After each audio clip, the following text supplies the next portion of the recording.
Okay.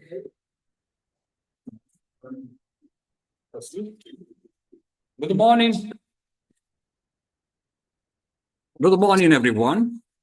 I am Simone Giometti. I'm the Secretary General of the Romualdo Del Bianco Foundation Life Beyond Tourism, and I am really glad to welcome all of you for the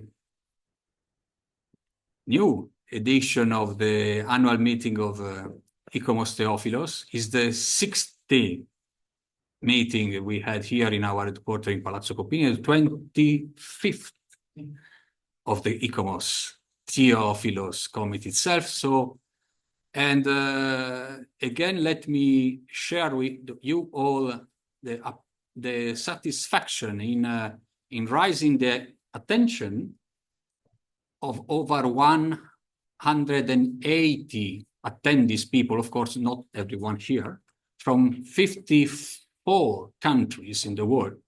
So let me congratulate again to the president of the committee, dear friend Bogusław, and of course also Nigel, for this important achievement. Before starting, I have the privilege of a particular task by our Emeritus President, Mr. Paolo Del Bianco, the founder of our foundation, that unfortunately couldn't take part in this meeting, but he charged me the pleasant task to address to all of you his greetings and his message that I am going straight now to read. Time is important to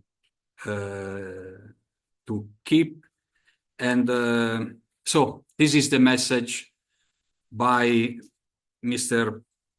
Emeritus President Paolo Del Bianco to all of you. The title is Life Beyond Tourism: Heritage Protects Heritage. A World Heritage Site can create opportunities that go far beyond service-oriented and consumer-driven tourism for its visitors. This is the message of Life Beyond Tourism, a message that culminates in heritage protects heritage, meaning that heritage protects itself. With this spirit, I wish to engage the member of ICOMOS ESC TheoPhilos, as well as ICOMOS ESC Cultural Tourism. Operating within a World Heritage Site territory like Florence, over 30 years ago, I embraced an approach deeply aligned with what was later expressed in the Faro Convention, which has guided and enlightened the work of our foundation for 20 years. Since 1990, my activities have been shaped by a concept of welcome and hospitality, which I deliberately avoided calling tourism activity, both due to my personal belief in the kind of a service I have always provided as a hotelier in Florence, and out of respect for the Faro Convention, which today serves as an essential reference point. After the fall of the Berlin Wall, I launched an initiative to allow young university students from the former Soviet Union and Eastern Bloc to experience our World Heritage Site. I welcomed them free of charge in Florence for a week, always in international groups, working in teams led by their professors. By connecting them to Florence heritage, they could witness firsthand how heritage unites people, more powerful than any regime. The tears of gratitude in their eyes and the remarks by their professor made me realize, through their perspective, the true value of what I was doing. Given my own life experience, I could never have fully grasped it otherwise, and I will certainly never be able to grasp it in its entirety, having not lived through their experience under the regime. I was born in 1945. I am a child of optimism. My welcome and hospitality initiatives embodied encounters, communication, knowledge, conservation, and economy. These are all direct and explicit words, but among them economy holds a particularly significant, practical, and seemingly stark meaning. Through life beyond tourism, I have elevated the concept of welcome and hospitality, demonstrating that, thanks to heritage, they become tools for united people, fostering encounter, communication, and knowledge among individuals of different culture visiting a World Heritage Site. Even the most hurried and distracted visitor must be informed and intrigued by this new kind of service, hospitality that offers opportunities for encounters, communication, and knowledge to foster intercultural dialogue. Through knowledge, we create respect for diversity, but also friendship, moving in the direction of peace, all thanks to heritage. In practice, initiated in 1989 and strengthened by my experience with countless young people and their professors from 1997 to 2008, in a less systematic way thereafter, has been an invaluable human and cultural journey. The emotions experienced by these students, their professor, and myself are difficult to describe. I receive immense gratification for the foundation from the participant, and especially from the teacher, who praised the success of the initiatives. Thanks to these week-long experiences and their resonance in the academic world, I had the honor of meeting Professor Andrzej Tomaszewski during Krakow 2000 event. He personally sought me to congratulate me on the success of the initiatives, which many of his students had repeatedly participated in. There, in those days, on the first floor of Hotel Polski, I wrote the Foundation Manifesto, setting in motion a path that continues to these days, albeit with evolving nuances. It was thanks to Professor Tomaszewski that I was able to refine this vision further, forming a working team in Florence. The Faro Convention further validated the Foundation's orientation, and our team solidified this life philosophy, naming Life Beyond Tourism. I presented it for the first time in Baku on November 2007, and then again in Florence in 2008, and later at ICOMOS AG in Quebec. Since this philosophy emerged in the context of Florentine hospitality, I developed a glossary and later a quality certification for its implementation. Even the recent ICOMOS Tourist Charter appears to have drawn inspiration from this life experience, which was named Heritage for Building Peace by Life Beyond Tourism. If you want peace, prepare peace. But speaking of peace in time of peace is not easy. The business world's lack of attention proves it. Today, there is a greater awareness that peace must be built, and the Faro Convention stands as a pillar of these efforts. Life Beyond Tourism is a philosophy that both affirms and is affirmed by the Faro Convention. Over 8,000 books, many personally dedicated and delivered to the Foundation in 53 languages and 13 alphabets, confirm the value of this vision. In light of this reflection, I have affirmed that by creating opportunities that go beyond the service-oriented and consumer-driven tourism, heritage becomes a builder of peace. Through learning communities, territories became increasingly aware of their cultural wealth, and heritage awareness centers are born. The tourists transform into temporary resident and economy operator engage in healthy competition to provide services increasingly oriented toward cultural heritage. This process creates a new territorial offering, a path that transforms the place itself into an attraction independent of his heritage assets. In this way, cultural encounters not only complement heritage visit, but become part of the local culture, contributing to a continuous transformation of both residents' and visitors' mindsets. To further highlight the potential of the Faro Convention and its practical application, I have designed and I'm creating Life Beyond Tourism Bronze. This work will be presented during the World in Florence event next November, an event featuring ICROM, ICOMOS, EUCN, UNWTO, and UNESCO.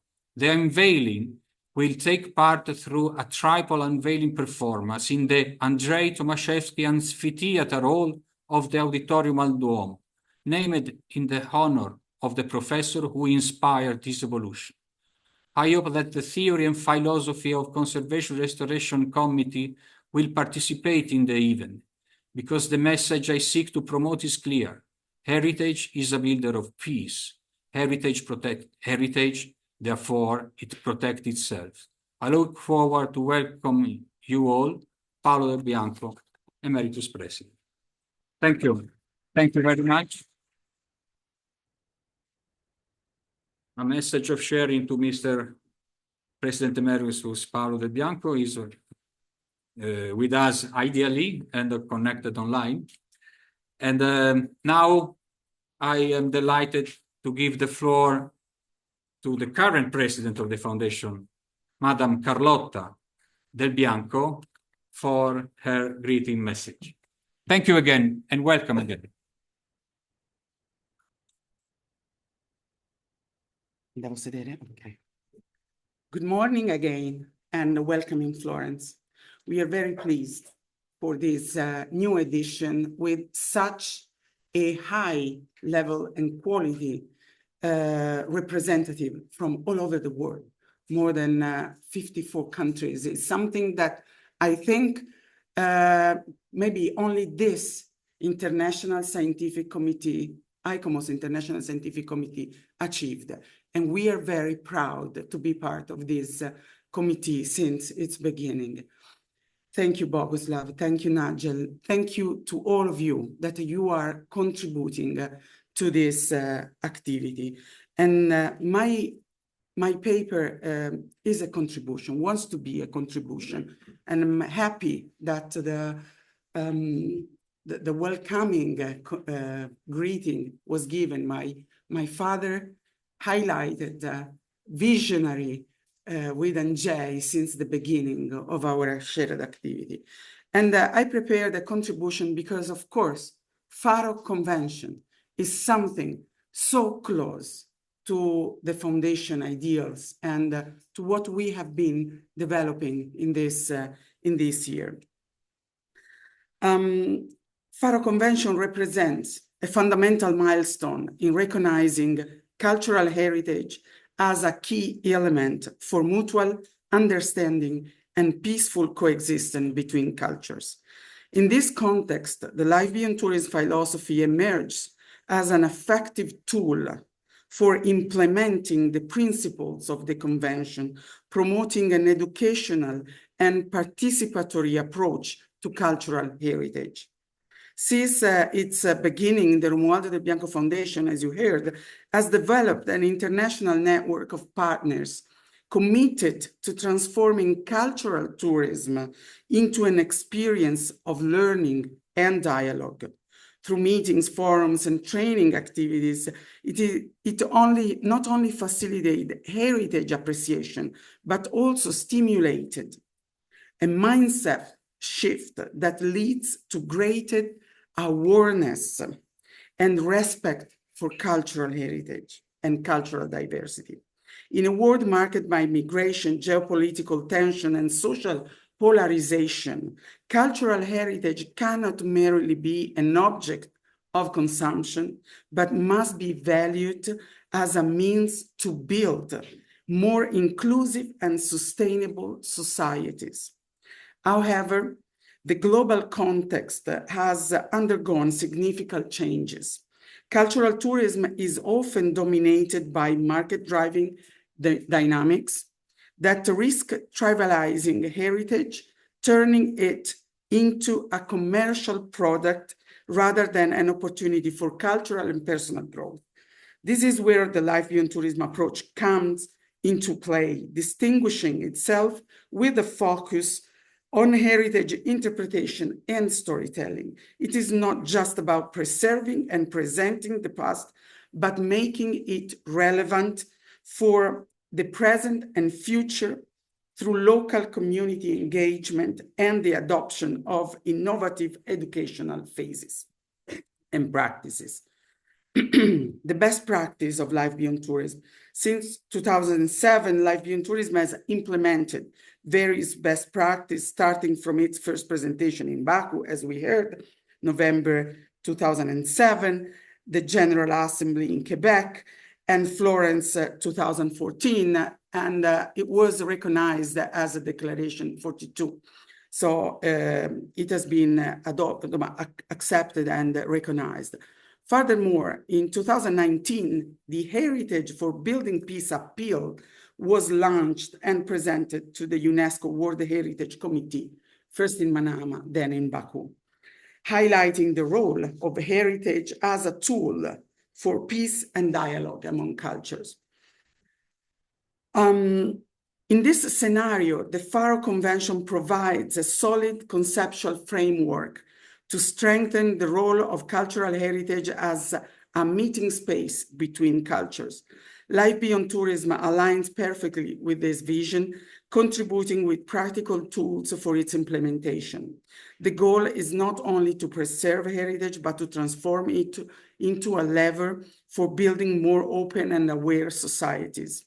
World Heritage Sites have the responsibility to be not only places for conservation and of conservation, but also active spaces for promoting dialogue and creating learning communities. Intercultural dialogue serves as a form of insurance for maintaining conditions of peaceful coexistence, without which both heritage and local communities face severe risk. And unfortunately, we have big demonstration by numerous global crises today.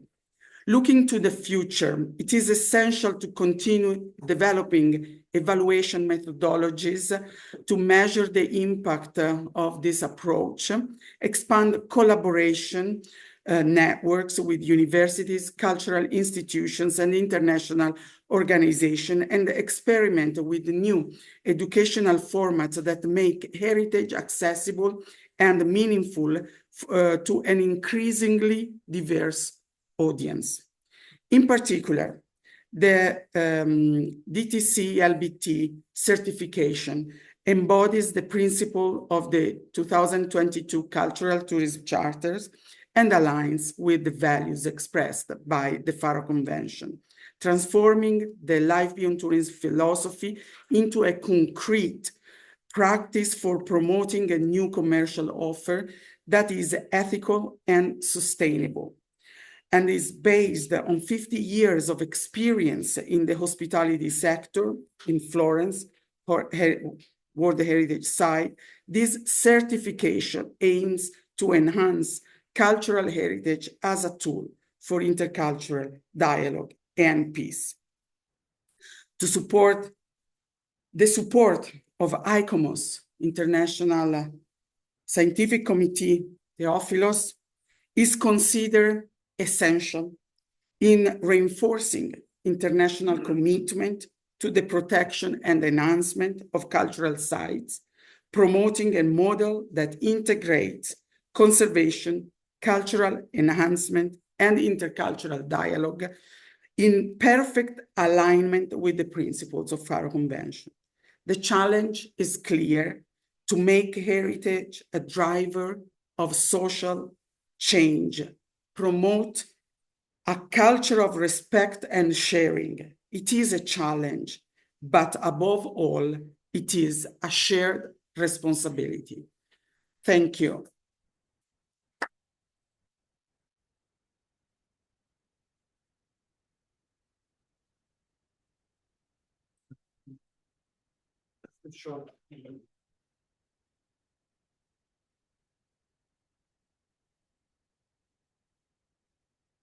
Thank you very much. In this international committee, I would like to remember the president of ICOMOS Spain for many, many years. For me, a very good president, and she has worked a lot. She didn't need to work like that, but work with love for heritage. Maria Rosa Suarez Inclán, Ducasi. We thank you for all this. Thank you, Maria Rosa.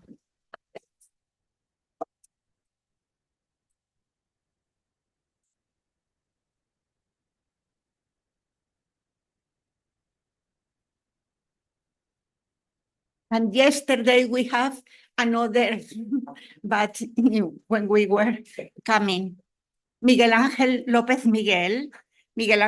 Miguel, who worked in Spain in the MOPU, Ministerio of Works, and for many years have died yesterday. We remember him. Thank you.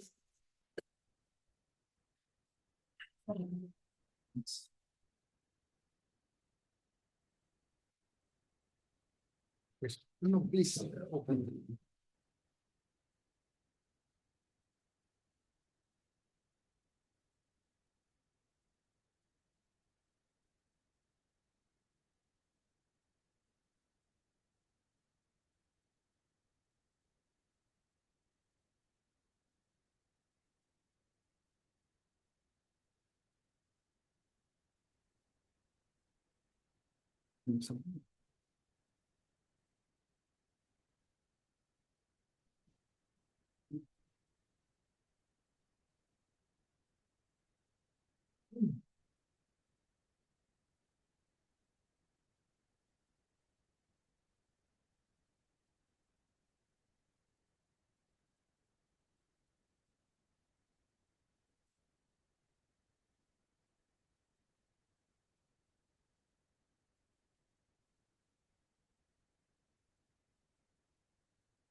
Oh, I'm saying.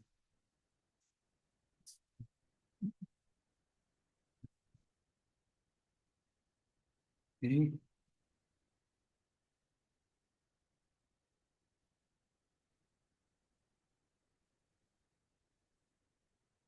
Sorry, it doesn't work, so it means that we meet again after a week and start again. Here? Yeah, stay here. Up to you, up to you. It has to work.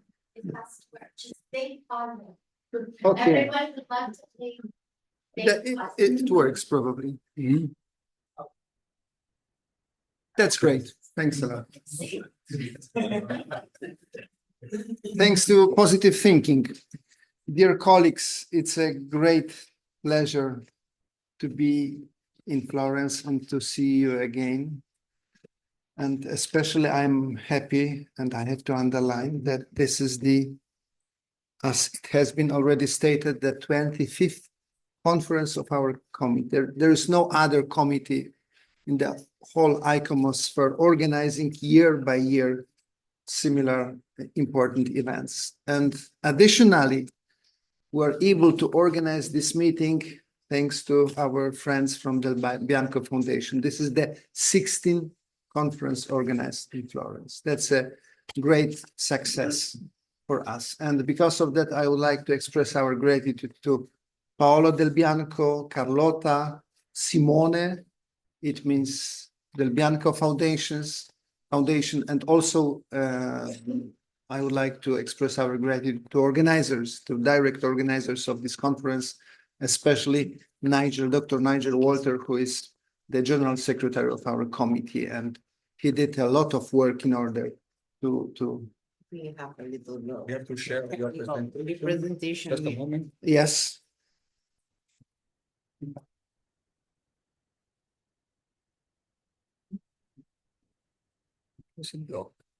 Dear colleagues, were able to organize this conference also because of the proper topics, I hope.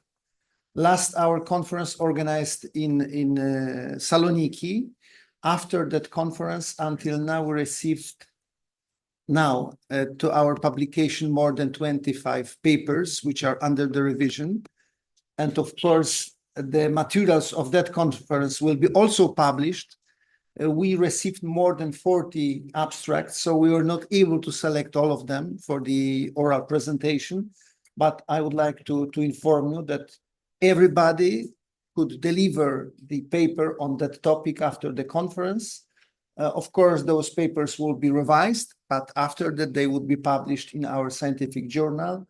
Next year, that would be the 10th year of our scientific journal. Last year, we edited then 4 volumes, and that would be this year, that would be 22nd and 23rd volume.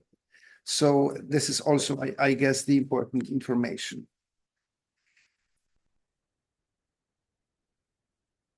We need positive thinking again. Yeah. Do you feel that positive thinking? Positive energy, please. Positive vibes. I mean, on this room, we have colleagues from Philippines and from Brazil, so they are specialists in the positive energy. So please join us. I guess that better than European. And also, andiamo avanti così, poi facciamo una pausa. yes, and also we have Quando colleagues c'è from la Congo, seconda so presentazione, sì, proviamo a probably risolvere. I could also ask them for support. Ecco qui.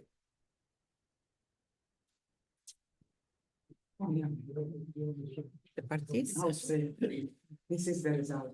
My voice, this is the result of the range. Just go ahead. We will try to fix it later. Yes. Okay. Dear colleagues, the title of our conference contains 2 elements: the formulation of the certain problem and the reference to the Faro Convention. We mentioned the Faro Convention because after the 20 years, we think that that document could be treated as a doctrinal document, one of the doctrinal documents. And because of that, our theory committee is the proper body to analyze that document. And because of that, we're dealing, and we mentioned that Faro Convention in the title of our conference. And the main title of our conference, it is also the attempt to synthesize the content of the Faro Convention. Of course, the content is very broad, but it seems to me that we could also try to synthesize and to make and that comparison: conservation experts versus other stakeholders. And I'm convinced that those 2 problems will be discussed during the conference in different aspects. However, in my introduction, I would like to discuss only one key element. It means relation or dialogue between specialists and non-specialists. And as a starting point, it seems to me that we should ask, what does it mean, the dialogue between specialists and non-specialists? What does it mean? It seems to me that, trying to be brief, we could state that dialogue is a conversation between 2 or more participants who present their opinion, views on a given topic. Very simple definition.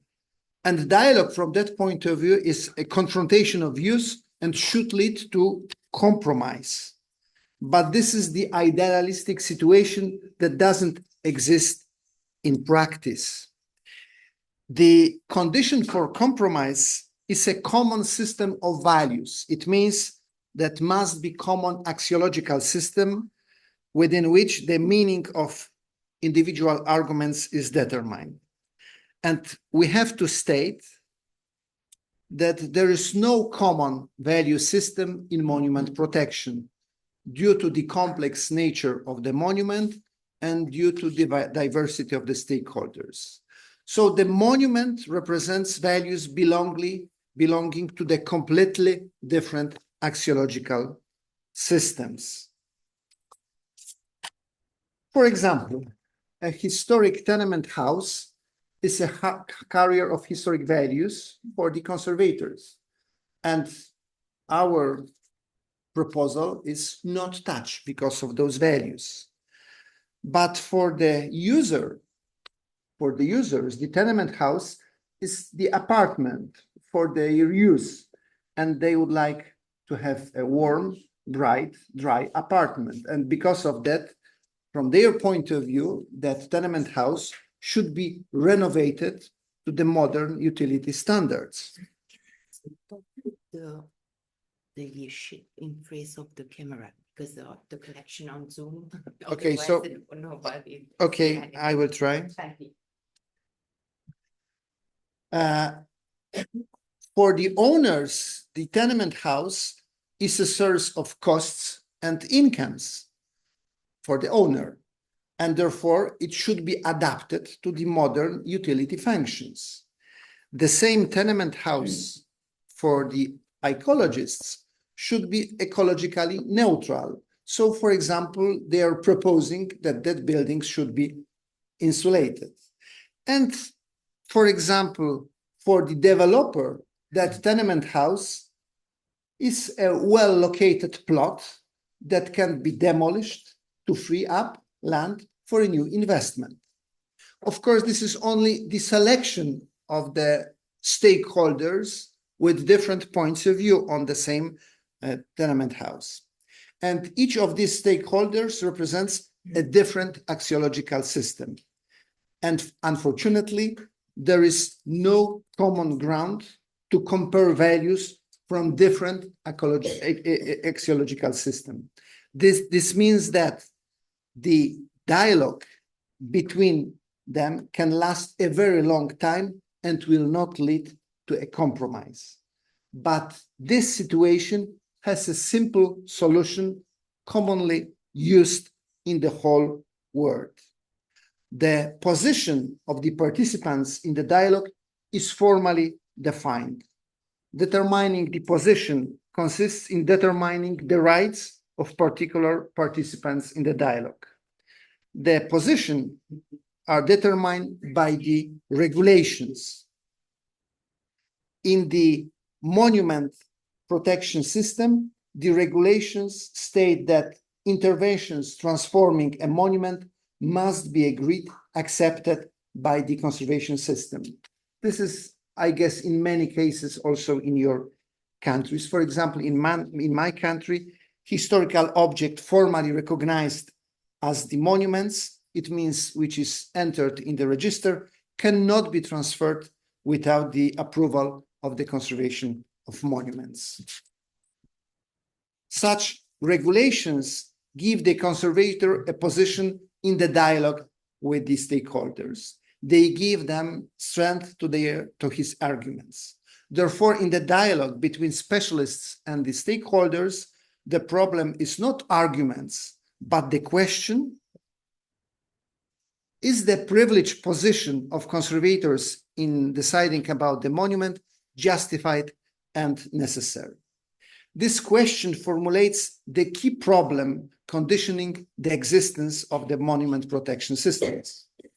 And it must be clearly stated that every system of monument protection is based on granting a certain authority to the conservation service. Each national heritage conservation system is different, but it is always based on granting a certain power to heritage specialists. However, the following question must be answered very precisely. Why is every monument protection system based on support for the position of the conservator? The position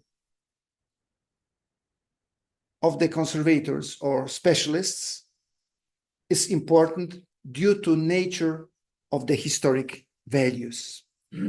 I only present here two examples. One, this is the definition for the Polish legal act regarding the heritage protection. You see the definition.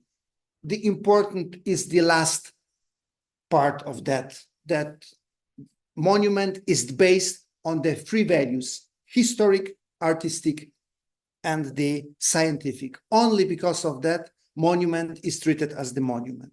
But of course, another example, this is quotation from the World Heritage Convention.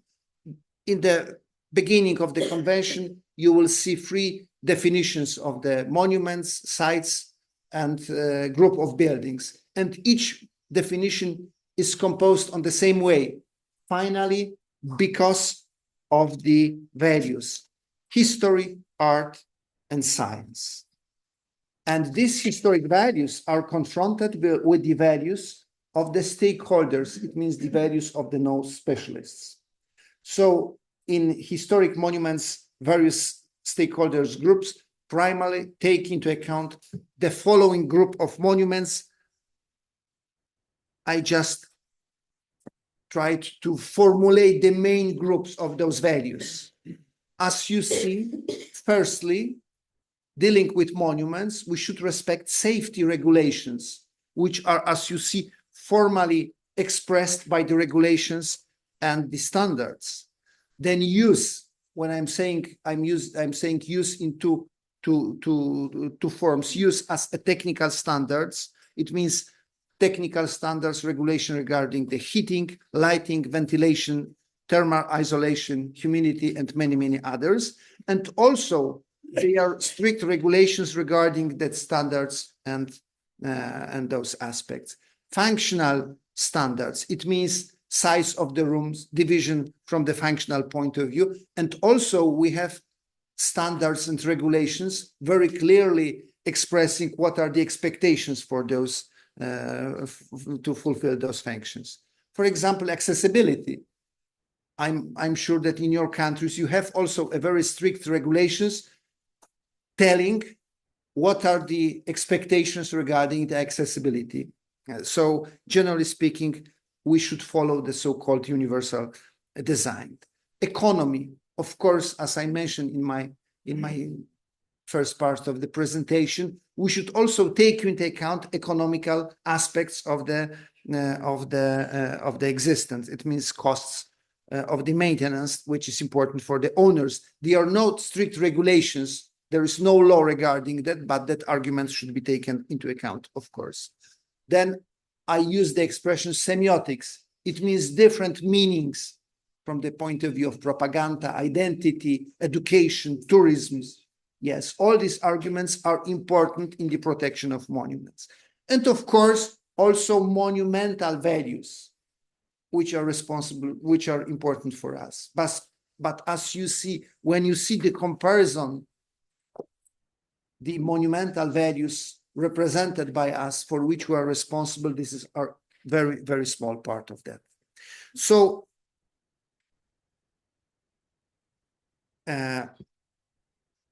sorry.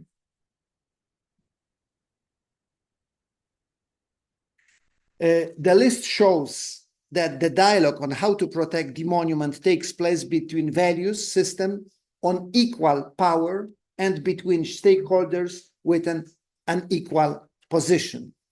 And must be stated that the technical, utility, and material values are supported by the property rights, utility standards, technical regulation, environmental standards, economic calculation, etc., etc. While the historic values are supported only by the arguments presented by the conservators. So it means, therefore, that the construction of monument protection system, protection of the historical values, requires two assumptions and two actions. So the recognition that the protection of historical values is in the public interest, which is more important than the private interest, and recognition that the conservators who represent that interest should be given a privileged position. So in conclusion, there is no doubt that the protection of monuments, it means protection of the intangible values, requires a formal protection system, and the protection system is built on a privileged position of specialists in dialogue with the non-specialists. And therefore, the last question is, how strong should be the position of specialists in the dialogue of deciding about the monuments? How strong? And the formal right to decide on heritage should be logically justified in a way that is convincing for our society.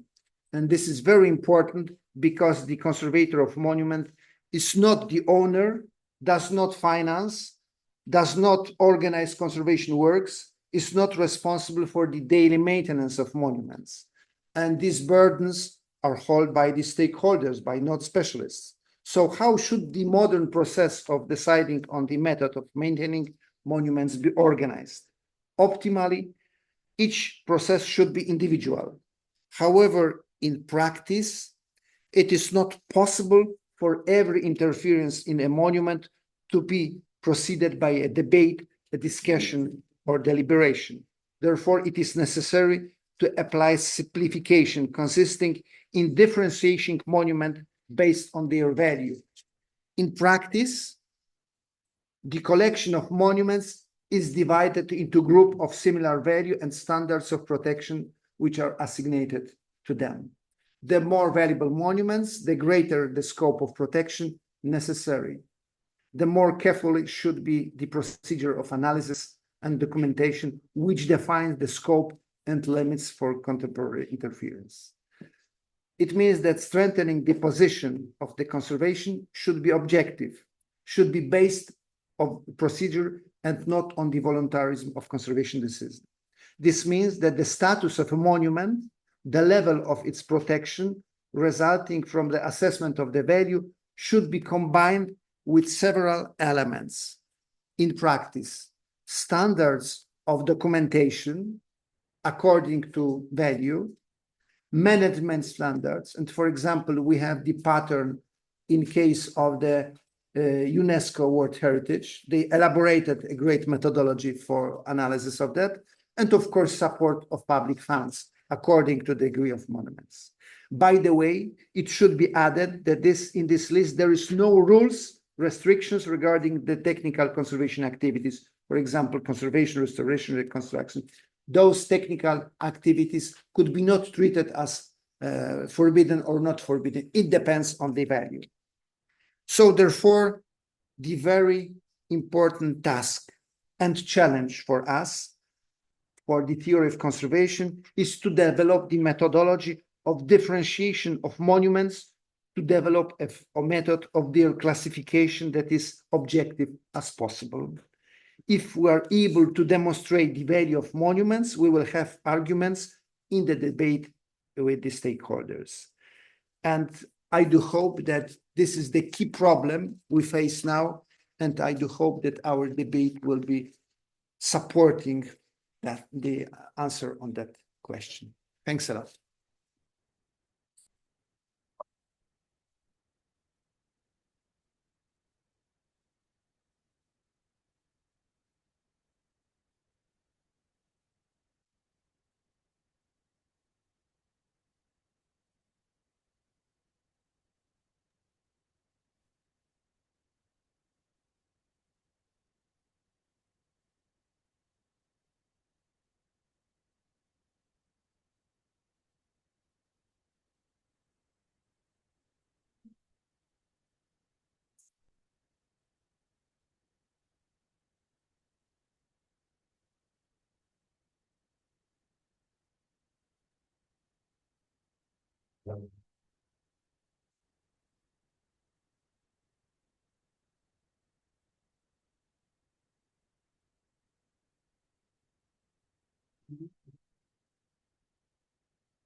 Ora sembra funzionare.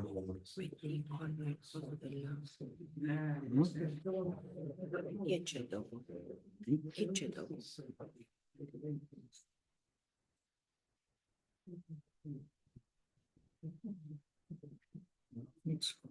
Non c'è share screen. Condividi. Condividi. Schermo.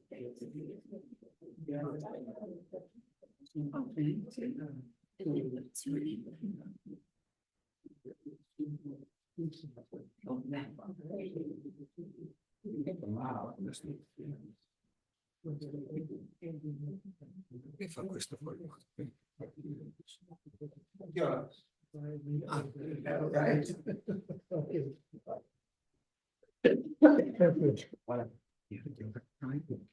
You're facing front of the camera. You can see who's standing, but you can see. I'll see. I think Okay. maybe I'll see it. Maybe I'll see it. Okay. Okay, hold So on. you can go forward. Yes, Or you click here. yes, okay.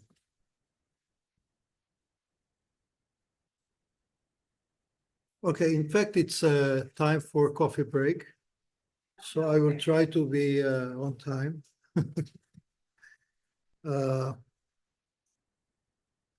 In reality, the topic of my talk is conservation and stakeholders.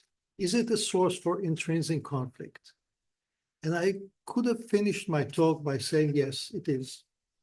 That's it. There's no doubt that starting with it, yes, we bring in, if it's just among ourselves, we may have disagreements, we may have different solutions to questions, dilemmas, but it's less in the field of conflict. When we speak of conflicts, and this year I'm 50 years as architect working all around the world, and I met conflicts everywhere. There are what I call macro situations when we cannot do much. Wars, politics, and highest level politics, changing systems from the old Soviets, what we called communists in the communist countries, they call it socialists, but there was one system. I don't know if there were any stakeholders. There were cases where I asked to have stakeholders meetings when I was not really aware fully aware of the system, working on you see the slide, the bottom left, on the Ming Tombs Valley in China.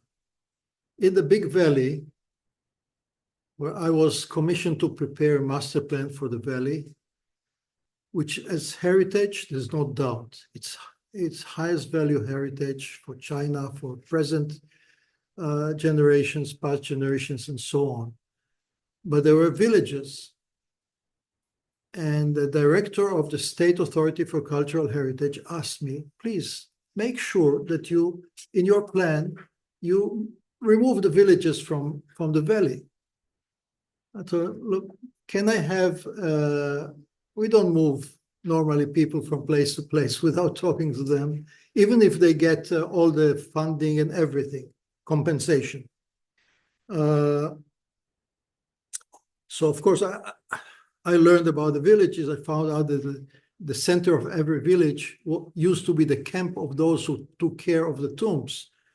And I told him, finally, we prepared a plan for a place for all those villages to move, which were nearby. The other issues was if there are no villages, there'll be no agriculture, and part of the valley is, you should see the persimmon trees with the fruit hanging beautiful. But the immediate answer was, we don't have stakeholders meetings. We don't have such system. The other one, and you see here in the center one, ultra-Orthodox Jewish rabbi, I was working on a survey of the religious neighborhoods of Jerusalem, and some of them, not in the old city, in the new city, which is 19th century Some of them are certainly important heritage, whether neighborhoods or houses and so on. And I asked to have meetings with stakeholders. No way. And I was supposed to know, of course, coming from that area. We have rabbis. Whatever the rabbi tells us, we have no stakeholders. And recently, and here you can see on the slide, the Holy Sepulchre Church, the dome of the site of Golgotha, or the site of crucifixion. Next to it, there's a mosque. I have a big client called the Custodia della Terra Santa, who are the custody of the property of the Catholic Church in the Holy Land. One day they're calling me urgently, you have to come to the Holy Sepulchre Church. The police came and they stopped our works.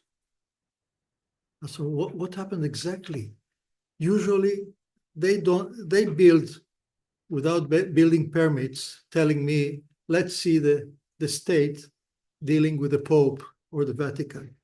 So, and nobody complains. And that's in the old city of Jerusalem. Here, suddenly the police came. I came to the site. Behind the dome, you can see it as a green roof, flat roof. There's a Franciscan monastery, not seen from anywhere, built in the 1960s during the Jordanian regime in Jerusalem. Five Franciscan monks. They just wanted to improve their living conditions. And they were started to add another floor on top. Also not seen from anywhere. This building was already there, so it doesn't cause any real damage. Why police came? Because of the mosque on the other side. The mosque complained. So that's a conflict, which is not not purely a conservation conflict, but it's a conflict of cultures. And coming from where I come, from Israel and Jerusalem, I can say that common heritage is also a source for conflicts in many cases. So it was solved. Finally, it was solved. You both sides sit together, they find a way to solve it, and that's the way for local peace between these two. Not talking about fights within the Holy Sepulchre Church between different Christian denominations. Of course, the biggest recent damages, wars, of course, but conflicts of religious conflicts. I assume many of us remember the blowing up of the Bamiyan Buddhas. Later, blowing up some of the Roman monuments in Iraq, Syria. Much earlier, you can look for a minaret of a mosque in Greece. You can hardly find some. When the Ottoman Empire was there for hundreds of years, same in all the ex-Yugoslavia countries, no minarets. While in other places, there are no churches. They're all gone. And these are conflicts, certainly they're based on heritage values. They were blown up and destroyed because of heritage values, history. Synagogues in Europe, mainly during Second World War, those which survived, the big question is what to do with them when there's no Jewish community. Temples all around, wherever we go. These are sometimes, these are conflicts where we as conservation specialists cannot do much. We can talk, we can be involved, but that's involvement sometimes in politics and so on. But as Bogusław mentioned, and he had a list of the different reasons for conflicts, and I would add here, from my own experience, daily struggle, as I write down here. Cities which have they grow, cities grow in most places. Maybe in Europe, they will also start to grow soon with population. At the same time, we want to keep open spaces, green areas.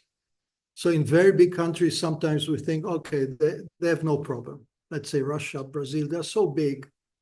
The cities can grow beyond their boundaries and still we keep open spaces. But in other areas, in smaller countries, the only way to really to grow is up. You go up to the heights. And the pressure is to add on historic buildings, to add floors. I've worked in a small town doing a survey for urban regeneration and renovation, and I decided that's our power at the beginning, but also the pressure. We are the ones who are deciding, or not deciding, but suggesting these properties have the values. These are meeting criteria, and that's a very important issue to have criteria. They're meeting criteria, so it's our fault to put them on a list, and then we are also the source of antagonism and so on. And that's why very often conservation is put on the list of enemies. They are blocking progress. But in one town, when I said, okay, let's take the main street,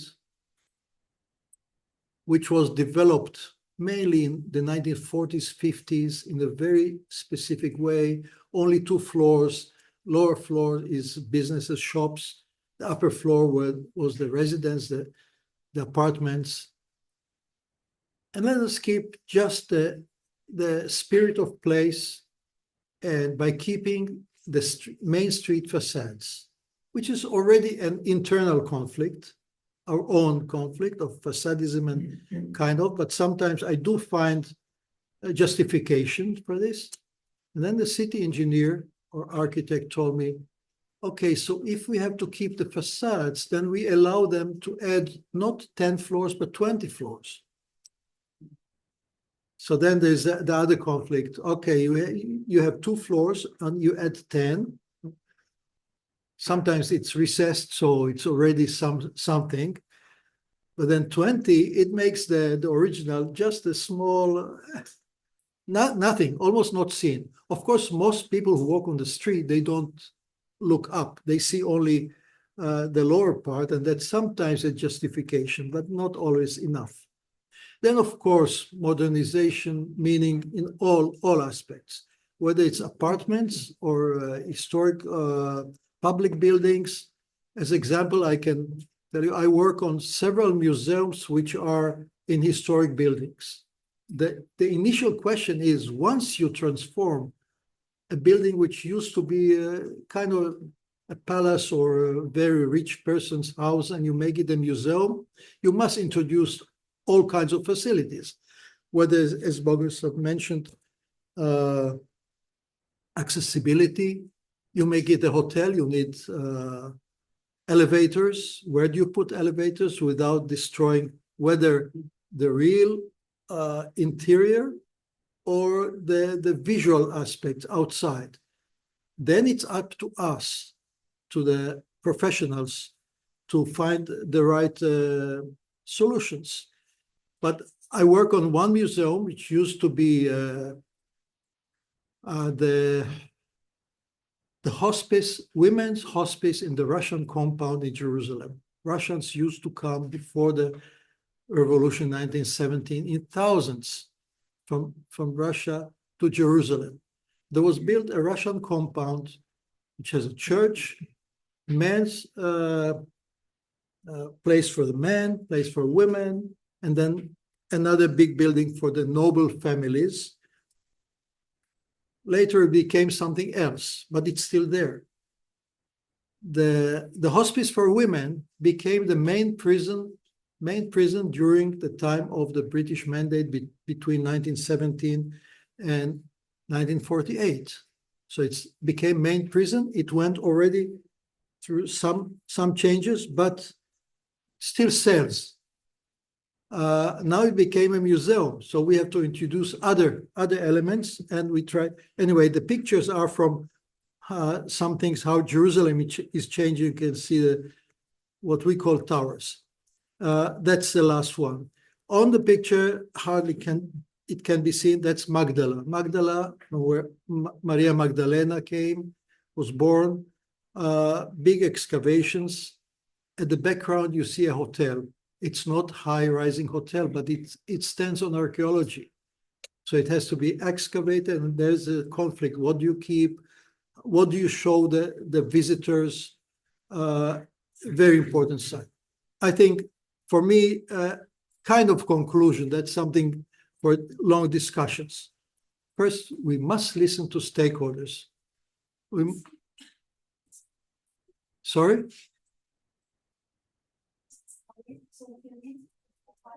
I don't see the Zoom, so I don't know.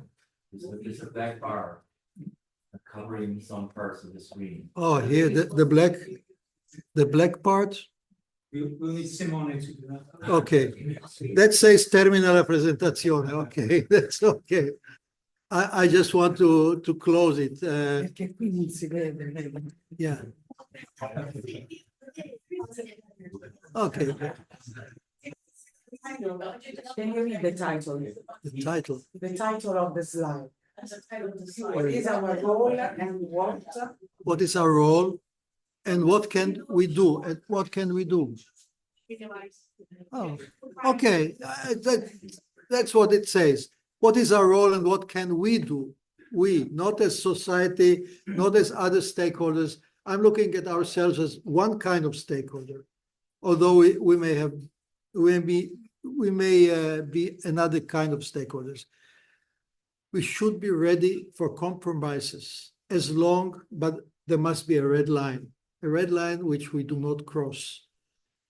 Compromise because the other stakeholders, and I'm not going to read it all, other stakeholders also have rights, not rights by constitution or law, but what they need, the function, very often. Developers, we see them as Bogusław showed as a demon, and I always say to our colleagues, if there were no developers, in most cases there wouldn't be any money for the conservation. So we do need them, and we have to work together with them. And education since childhood, of course, but that's a very difficult task, and it should start from beginning. Heritage, importance of heritage, diversity of heritage. It's not, yes, some of us were chosen by God, but not all of us. So diversity and equality whenever possible. Thank you.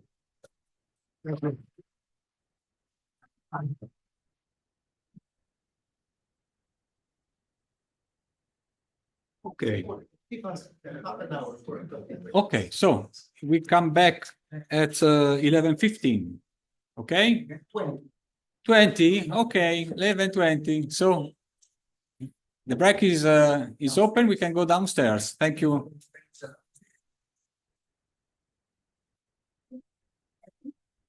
And thank you all to all the people who are attending. We will meet in half of an hour.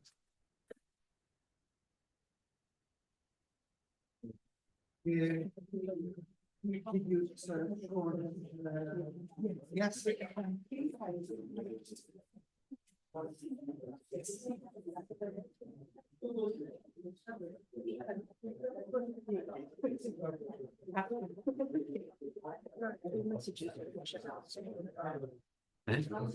Ora devo cercare il modo di levare la barra. So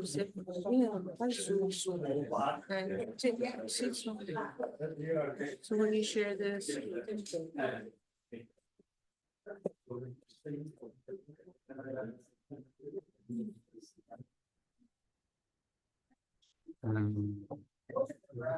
share the screen. Share the next one. Condividi il prossimo. Ma Non trovo. Subito, just click on the screen and let go. Ah, no, non è No, qua. no, no. Disabilita, nascondi.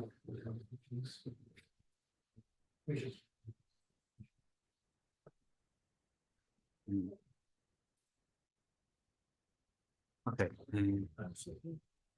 Il mio è automatically it goes. Invece qui no.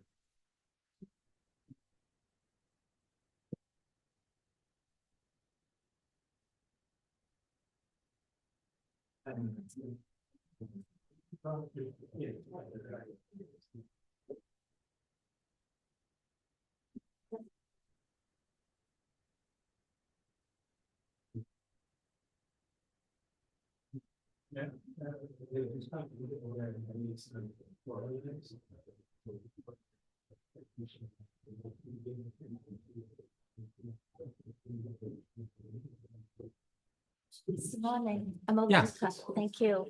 Sorry? I'm Olenka. Olenka. Ah, yeah, sorry. I was sorry now. Thank How you are for, you? good, thank you. You gave you sent already your presentation. And Yes, so yes, so yeah. everything is there. Yeah, that's So why I said, oh, no, from please. USA. Yeah. I'm from Cambridge, actually, UK, From UK. born in New York. But your organization is in the UK. Yes. In the UK or in USA? USA. USA. Yeah, but I'm in the UK. Yeah. So well. Thank you. Thank you for your And you know, help. we have many gifts from Ukrainian friends here because we Yeah. had a lot of partnerships with Kiev University, Odessa University, Kharkiv University, Lvov University. Yeah, watch that. Yeah. So, you know, but honestly, we also had I know, it's actually, during the second talk, I found that talk quite problematic. Because in saying that, Russia is still a member of UNESCO and it's bombing tons of sites in Ukraine. So Yeah, what we are. kind of common dialogue is there? we are really. Or, Yes, what kind it's of common basis? okay. Oh, sorry. But this okay, I'm waiting for my friend.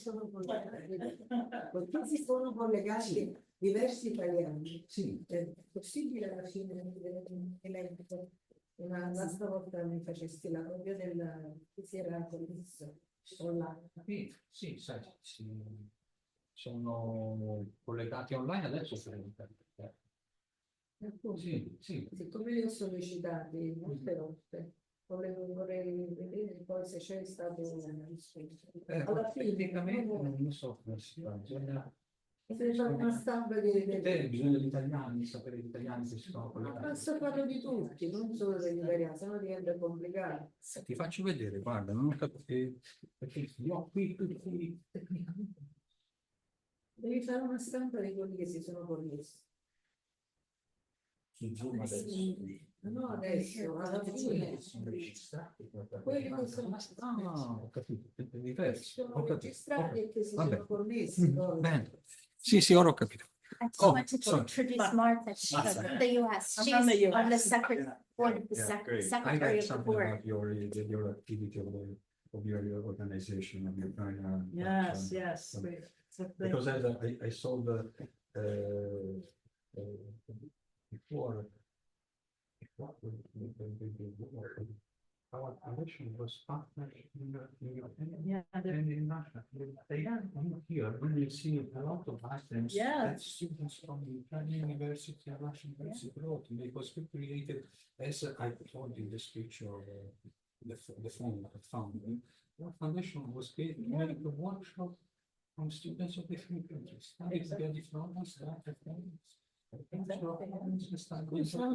Permesso. Scusami. This is you know how when Mr. Oh, when the US elected Trump, I had a stroke. The first time or the second time? The first time was a heart attack. The first time was a heartburn. The second time was a heart attack. Maybe it's also the least. You want water? No, I want to throw this away. So. Okay, there. Okay. You're welcome. If you go downstairs, there is the coffee. Spegne lo schermo, condividi lo schermo così ho messo. I'm so message from Barbara Severo. We had so many names. Changed. Thank you very much. Fine, thank you. Thank you. Very happy. Such a lovely day. Yeah. Well, even yesterday it was raining, but we still could manage some walk. Mutable. Yes, yes, yes. And so it's I'm Sanya. Ruxandra Stoika. Ruxandra Stoika, nice to meet you. From?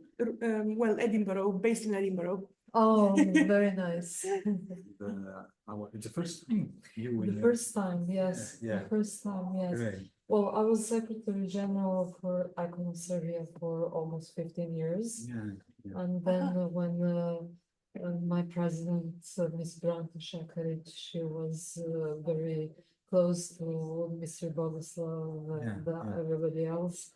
She unfortunately passed away.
Sono entrata e ho visto le schermate di tutti, ma non ho l'audio.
It's ready, yeah?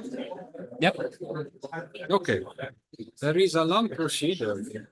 Something changes in the Zoom. Dear colleagues, Is reminded to place your face in Okay, front of the okay. speaker. Sometimes it comes. okay. Dear colleagues,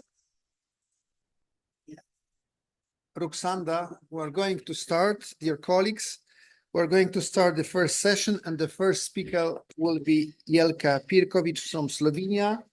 We have to listening to this paper carefully because Jelka is applying to be a member of our committee, so that's very important. The floor is yours. Thank you. Thank you, dear colleagues from different ICOMOS groups. I'm very happy to be here among you, and also grateful for our listeners from abroad. So my presentation, let's say, builds up a little bit on what my previous speakers speak about, dialogue and values and everything else. So I will go through the whole Faro Convention and try to convey to you what it is all about and how it can be also integrated in our national legislation. But it is another topic if this is really successfully done, and what is the front of us in these difficult times for everyone and for heritage especially. So my presentation is divided into three sections. First, what was a prelude, very briefly, to the Faro Convention. Then the main chapter on Faro principles, and the last one on follow-up to Faro. So where we started from in 2005, I must say that I had the pleasure to be a member of the working group that drafted the convention. So it is also one of my, let's say, babies in a way. So this is a comparison between two trends in heritage. I drafted it from the article of Kate Clark that appeared in a Council of Europe publication in 2000. It was really a preparation for the new convention.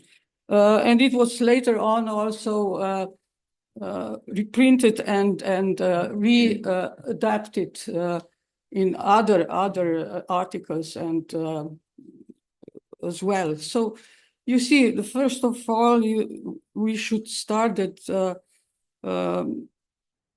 something that we already discussed: expert-led, case-by-case conservation, or community-led integrated one.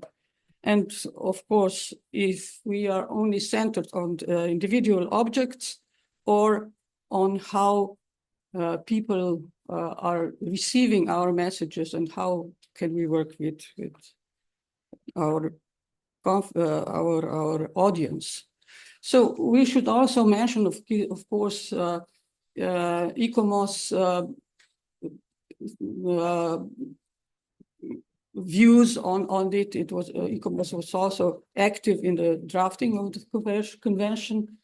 I mentioned here only one, the declaration that is quite important from the point of view of definition of heritage rights, because we have two main topics in the convention, of course, values, as also the title suggests, and values. And in both rights. In both topics also ICOMOS contribution was quite important. So how the Faro Convention really worked around all these important topics. So it was, as you know, open to signature in October 2005. And it takes a novel approach by supplementing, not being in any way against previous international instruments, but it complements them in a way. I use the word complementing. So what are the key Faro principles? Of course, heritage values, as I already explained, right to heritage, and then through heritage activities, we can contribute to cultural diversity and dialogue, to social stability through identity giving by heritage, and also to the new knowledge that is gathered around heritage issues, also through mobility and exchanges. So the defining notions are heritage, the broadest sense. So the Faro Convention doesn't speak of individual types and categories of heritage, but all of them together. Of course, the definition of heritage community, this is all in the article, in the opening article 2. And also the special article in the introduction is dedicated to common heritage of Europe, but we can speak really of heritage of humanity, because it is, Council of Europe is active only at the European continent, but I believe that these principles can be of great importance to other parts of our globe as well. So what are the principles that national law and policies should take on board? So the first of them is public interest, and we already see how public interest definition is of great importance in the field of heritage, to give value to heritage and to adopt integrated heritage conservation, let's say, started by strategies at the national and other levels. So public interest, it's important that you know that Faro Convention equals public interest by how to give value to heritage. So value is not separated from public interest. So this process starts by identification of what is heritage, then studying, evaluation, statutory protection, conservation, and last but not least, presentation and interpretation of heritage. And in all these steps, public has to be involved if we want to really bring the message close to those who benefit in the end from our activities. So communication is a key term really in Faro Convention. And this communication needs to go both ways. It is really a dialogue, as you, Bogusław, pointed out. And it starts by education and lifelong learning. Without education from the early stages on, our work is not as efficient as it should be. And the goal here really is to share knowledge, our expert knowledge, but in the specific ways it should be shared by the general public. So it covers these topics: ethic of preservation, conciliation between conflicting values, as we already know, that conflicts are part of our daily work, and also giving respect to the heritage of others. We are not alone in any situations. There are different values, different interests, and also with our neighbors and humanity at large, we need to be careful in respecting what others cherish. So partners are, I'm only repeating, heritage community at the center. What is heritage community is also important to know. These are not only local communities, but also experts, other stakeholders, everybody who has a specific relation to our heritage. So we see here that these are only the other name for the stakeholders. So experts are not only inside the public authorities, but also, as we know, ICOMOS is one of the experts think tank, not only for the authoritarian side. So now I will share some slides on integrated heritage conservation, which starts by, as I said, by strategies. And then a quite important topic is also how heritage is integrated into spatial planning instruments. Of course, if we want to have a sustainable planning issue on top of everything. So the first planning instrument is of heritage impact assessment, which is now a key topic also in the World Heritage Convention implementation. Integrated conservation of natural and cultural heritage, and here UNESCO is quite effective in combining both sides together with ICOMOS as well as a partner, and quality objectives in contemporary editions. So this is something that it's an interface really between planning,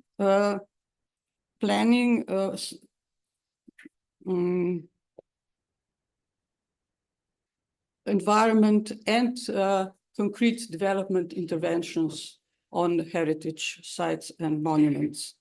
So this quality objectives is also something that ICOMOS Europe was quite engaged in lately. And intervention instruments as the last part of this going from general issues, from strategies to work in the field.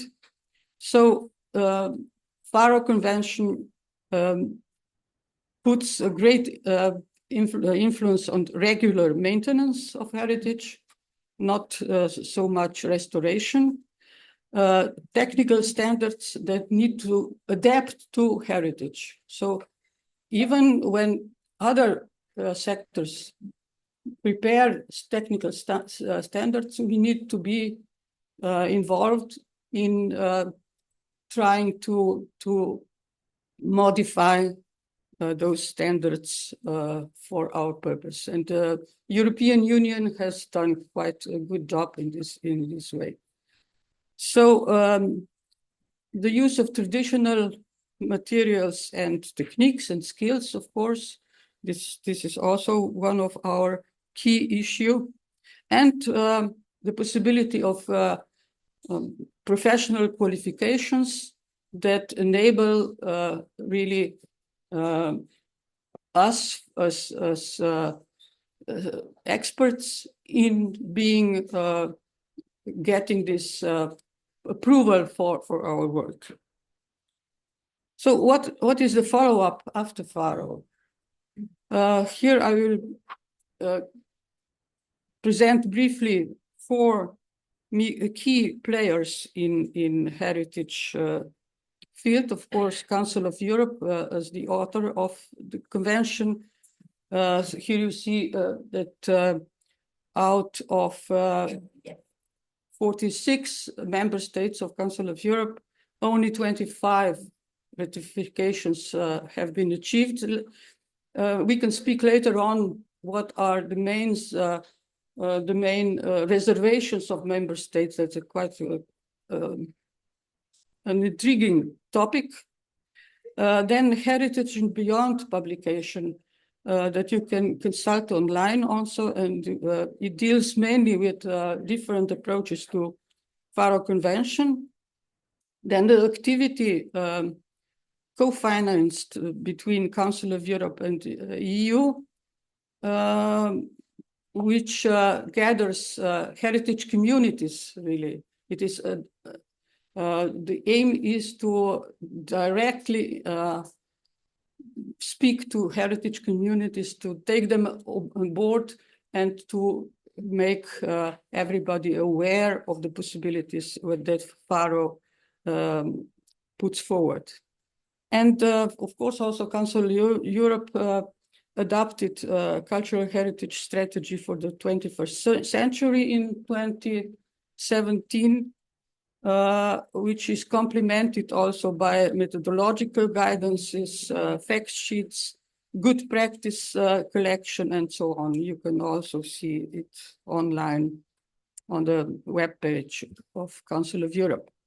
Then UNESCO actions. So the first one here really precedes Faro Convention, but it's quite important because it gives voice to another type of heritage.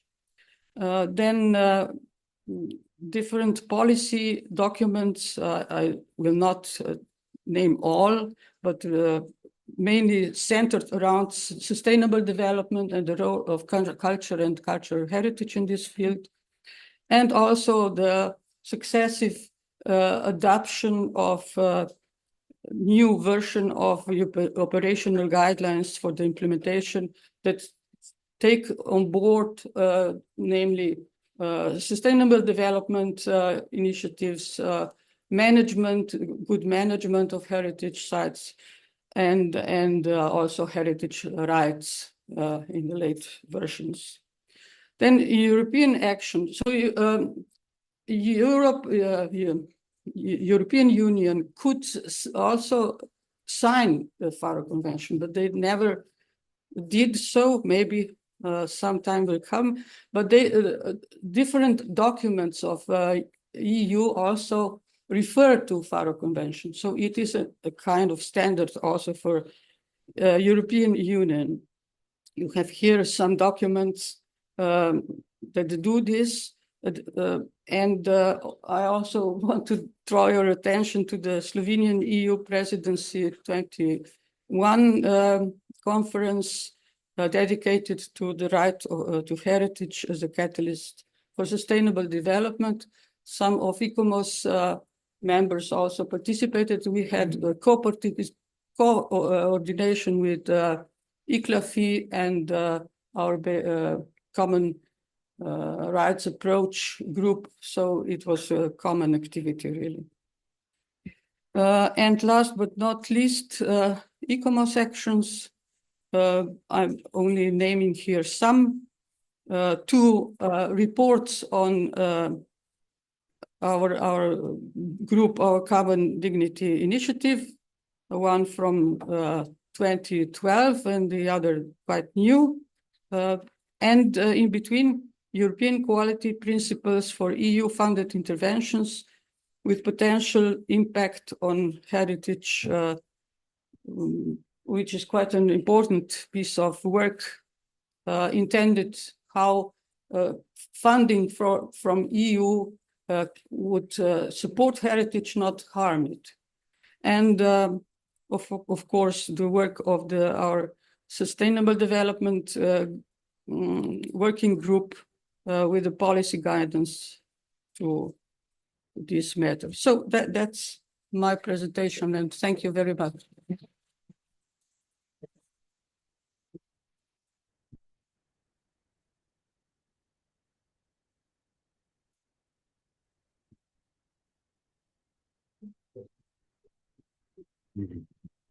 Okay, dear colleagues, now I would like to invite Shirley from Malta. Since few years, Shirley is always with us, so please present your paper.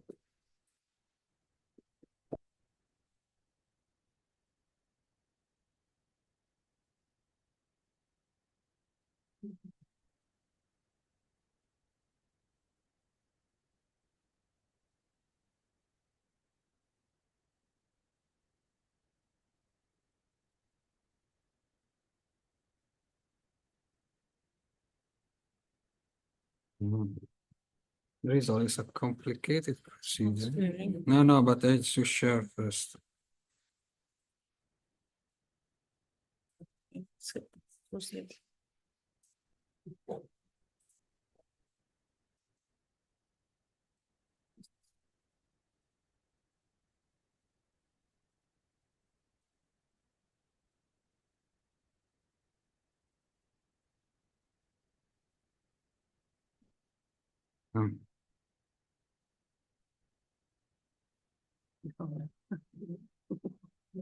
Oh, I have the.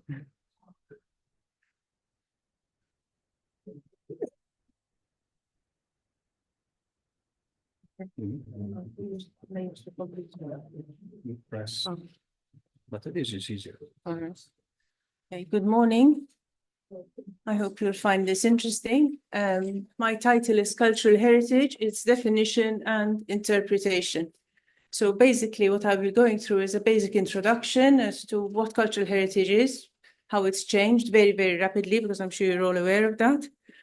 And then I'll go into the Faro Convention, the Gunma Declaration, and finally the interpretation of heritage. So how the definition from Faro Convention as to what cultural heritage is with the Gunma Declaration, they have expanded the definition of cultural heritage. Do I sit or stand? Okay. All right. So the introduction, basically since the 1960s, you'll find many scholars that would say that we have experienced this cultural boom, that suddenly we realize the importance of cultural heritage post-Second World War, and we get into the urban conservation aspect. So cultural heritage later on in the 20th century went from tangible cultural heritage to intangible cultural heritage. More complex values have to be involved. How do we actually manage this? How do we intervene? So we have movables, immovables, and the intangible cultural heritage as well. Basically, the historic timeline is made up of heritage. And mainly we speak about the tangible heritage when we're speaking about the historic timeline. Let's say if I had to compare Malta, my country where I come from, we speak about the Knights period, the British period, and then the post-colonial period recently, and the EU now.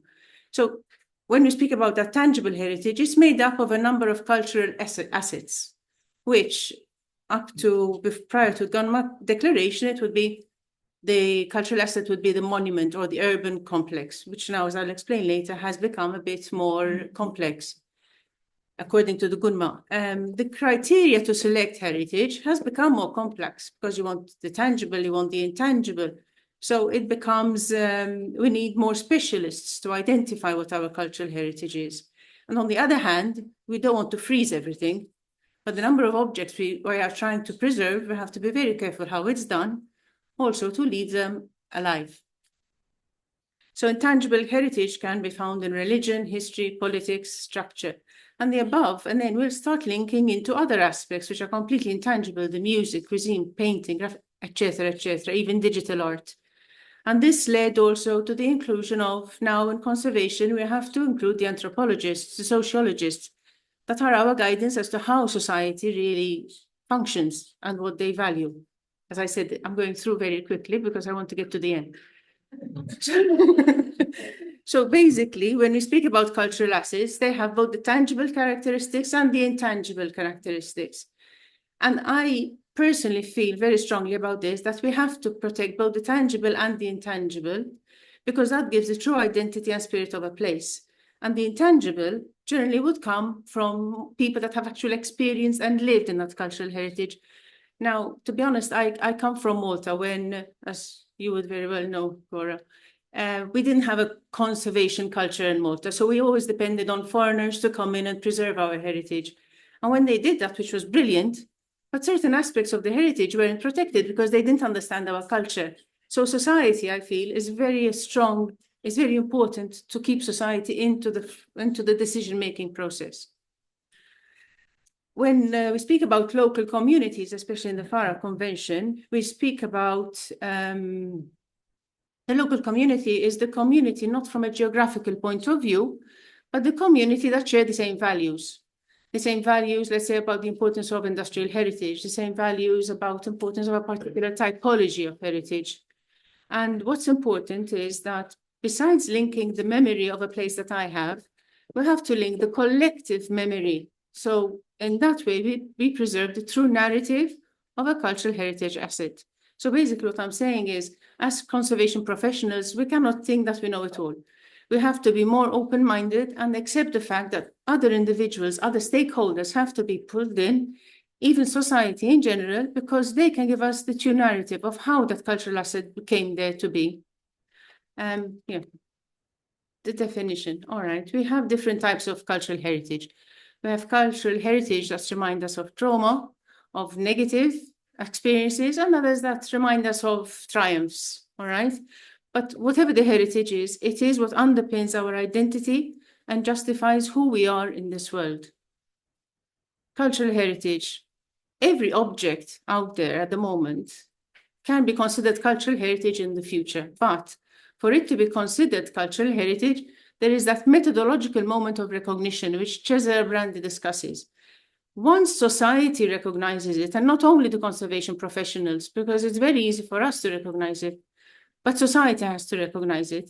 And that links also, if I go back to my country, you'll find a majority of the people, unfortunately, certain cultural assets, they don't even know they exist. Being colonized, very briefly, 2 minutes, being colonized, my generation, we always learned history of Europe. Everything was European. We never studied our own history. So when I graduated, I'm ashamed to say, I knew nothing about Maltese architecture. So for society to recognize their heritage as heritage, they have to know about it. They have to learn it. Now it's getting better. The younger generation, people under 40, they understand it more because they've studied it at school. So that methodological moment of recognition, for me personally, is a very important stage in the definition of what is going to be heritage and what we are going to protect. And most societies, if they know their history, would acknowledge conservation as a moral obligation. Going to the Faro Convention. Cultural heritage is a group of resources inherited from the past, which people identify independently of ownership as a reflection and expression of their constantly evolving values, beliefs, knowledge, and traditions. It includes all aspects of the environment resulting from the interaction between people and places through time. Now, this definition is considered one of the broadest definitions, and what I find very interesting is that it's linking it to society. Society changes, their values change. So heritage will automatically change. What we consider as heritage will be in constant dynamic change. And it's constantly defined by human action. Now, I will pick on the last statement of that Article 2, resulting from the interaction between people and places through time. And for me, that is the crux as to why scholars like Dr. Nigel Walter and Ioannis, Poulios, I can't pronounce his name, are always speaking about living heritage. Because if we accept the fact that our heritage is going to be impacted by society, then we're going to accept the fact that it's going to change. And that means we have to leave our heritage alive. We have to allow it to live. We cannot freeze it. We have to protect it. We have to educate society as to how to take care of that heritage and let it develop. So the definition of cultural heritage emphasizes the importance of the link between the human impact on the landscape. It recognizes the inseparability of human and natural influences, But it doesn't limit itself to historic environment, which would imply just the tangible aspect of heritage. It involves people, and that will automatically involve the intangible characteristics, values that professionals don't automatically understand or see. As I said before, I mentioned before, the Faro heritage community consists of people who value specific aspects of cultural heritage, which they wish, within the framework of public action, to sustain and transmit to future generations. So it's not something geographical. There's a community. Here we are a community from, I think they said 54, 56 countries with the same interests. So we are a community of conservation. So Article 12A, access to cultural heritage and democratic participation. Now I'm saying this, that we have to involve society, but the how, I have no answer. I have no idea how to do it so that we still protect heritage.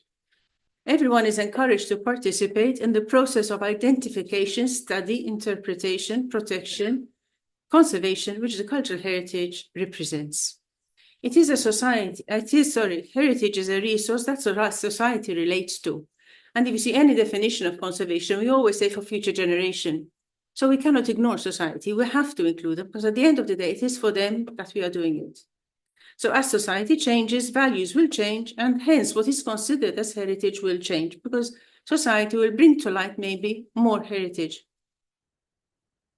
Rights and responsibility relating to cultural heritage, everyone alone or collectively has the right to benefit from the cultural heritage and to contribute towards its enrichment.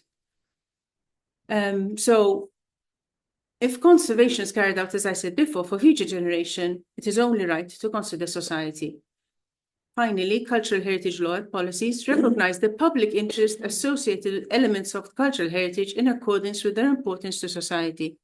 So the onus is on the conservation professional to actually study the documentation, to understand how to intervene from a scientific point of view, perhaps not to damage the cultural heritage asset. But we cannot ignore society. But it is the society that is fundamental to identify the layer of intangible heritage that a cultural asset possesses. If we ignore society, we're going to ignore that intangibility of the heritage. Because they have associated value to that heritage, they have lived in it, they have seen how it has transformed. Now, the Gunma Declaration 2025. Now, I put this in because I was part of the workshop that happened in January, that was launched in January 2025 in Japan.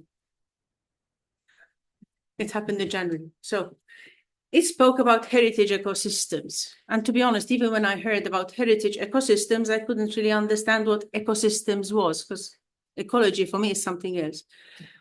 Bear with me, I'll read this and I'll explain later. The concept of heritage ecosystem emphasizes the importance of connecting the components that make up heritage and its related areas. So they're not considering only the cultural asset, but it wasn't created in isolation. It was created because there were a number of other elements that supported it. These components include tangible and intangible, cultural and natural forms of heritage, as well as human and more than human living species and rights holders. The concept also highlights the significance of reinforcing the linkage among these components, as these elements come together and interact to create a dense web of interconnections that shape heritage and generate its various significance, such as cultural, social, environmental, and economic values. And I think because of time, I'll do this. So what does Gunma Declaration say? It says beyond the cultural asset, we have to consider its components as well. And then we speak about authenticity. When we speak about authenticity, we want to preserve that heritage in its truthfulness. Now, theoretically, it's very correct. Something doesn't exist in isolation. So we speak about the context of heritage. Here in the Gunma, they are expanding the context of what heritage is. It's not only the urban context, but also all the elements that were put together. So cultural heritage becomes more complex. They want to include the tangible and the intangible, the cultural and natural forms of heritage, and I will give the example with the silk mills that they worked on. And it's important to link the different aspects of this asset. So from the Faro Convention, what I take is it emphasizes how important it is to involve community. Now, from the Gunma Declaration, it emphasizes the importance to include the components appertaining to that heritage. So if I had to combine the two, you could say that it's really giving a true narrative of heritage. We're being more truthful to heritage. Now, that is the theoretical aspect. The practical aspect, my take on it is that it's going to be even more expensive. Conservation is becoming much more expensive. You have to include many more specialists. So is this actually practical or is it not practical? So basically, they are redefining what cultural heritage is. Your reactions are the same as mine, but I wanted to put it out there because it's an interesting concept. So then I come to heritage interpretation. Conservation project is nothing more than the interpretation of our past. Understanding what our heritage is, hence, is very important so we can interpret that past. And according to the Gunma Declaration, which in theory I agree with, a heritage asset does not stand alone. To be created, it was surrounded by a number of elements to make it happen. Another example would be, for example, in Malta, we have our prehistoric temples. They're there because there must have been a quarry that they used close by. So is that quarry important to protect, or shall we forget its existence? I think we should protect it. It's part of its component. Abiding by both the Faro and the Gunma Declaration will result in preserving a more holistic past for our future generation. Just half a minute, and I'll just run you through the Tomioka silk mill in Japan. On your right is the mill when it existed in the past, when it was functioning. It is now no longer functioning. It is a World Heritage Site, and the image to the left is as is now. It's open as a museum.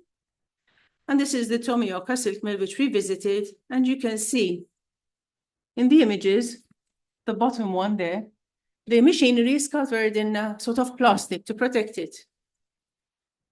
Everything is perfect. Everything is clean, and it's presented. This is the silk mill. This is where the cocoons were kept. And it's a very interesting complex because you have the cafeteria where the workers went for their breaks, where the workers lived. So it's in entirety. It's very interesting. And then we went to the Usui silk mill. I don't know how I'm going to make this work. Okay, so if you bear with me, if I manage, can you help me to make the video work? And this one is a silk mill which is still functioning. And here you could actually see the machinery work. I have others. All right. There's no sound, but the sound was quite bad, I can tell you. But here we could understand what it was. Besides that, the person presenting to us, sorry, can you help? You can see, all right? I want to get, okay. The person presenting to us here, the manager of the place, was so proud. And you see the excitement in his eyes. Look at this. And it's still functioning after all these years, etc., etc. So it was really wonderful to see this. And the small thing where as usual, I put my foot in it. That's the end of my presentation. So you see these two interpretations. One was alive and exciting. If we hadn't seen that mill functioning, we'd never have understood the Tomioka silk mill. It's a beautiful site. So in the final workshop, and we were asked for our opinions, blah, blah. And I obviously said, well, Tomioka is very interesting, definitely.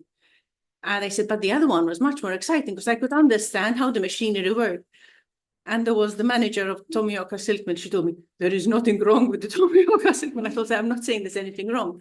It's a different way of presenting. So basically, to conclude my presentation, is that the interpretation of heritage, we have to keep in mind that it has to be alive. We cannot be so frightened of intervening that we freeze it. We have to protect it. We have to make sure we protect the characteristics of that heritage, tangible and intangible, that are important to pass to future generations. But we cannot be so frightened not to touch them either, because sometimes when they are being used, it's much more exciting. And I think it's much easier to transmit to future generations. Thank you very much.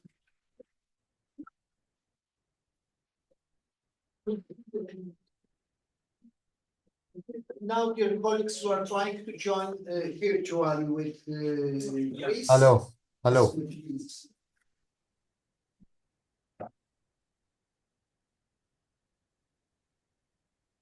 Now we have Ioannis Poulios. Perfect. Poulios. Okay, is in there. I will share my screen now. Yeah.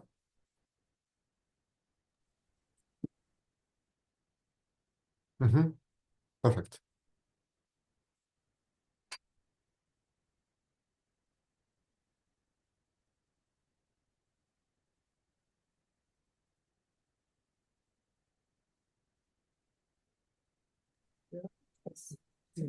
Again. Ioannis, the floor is yours. Thank you very much. So I'm sharing. Could you allow me to share my screen? Yeah. So if you could stop sharing or allow me to share the screen.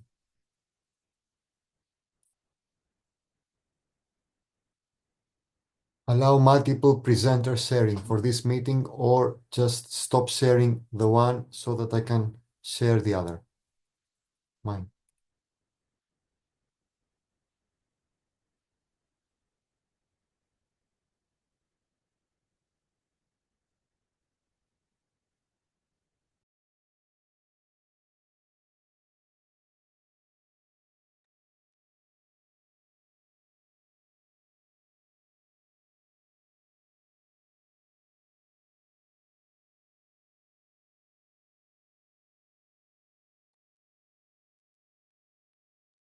Yeah. It's the Simone that should be allowed him.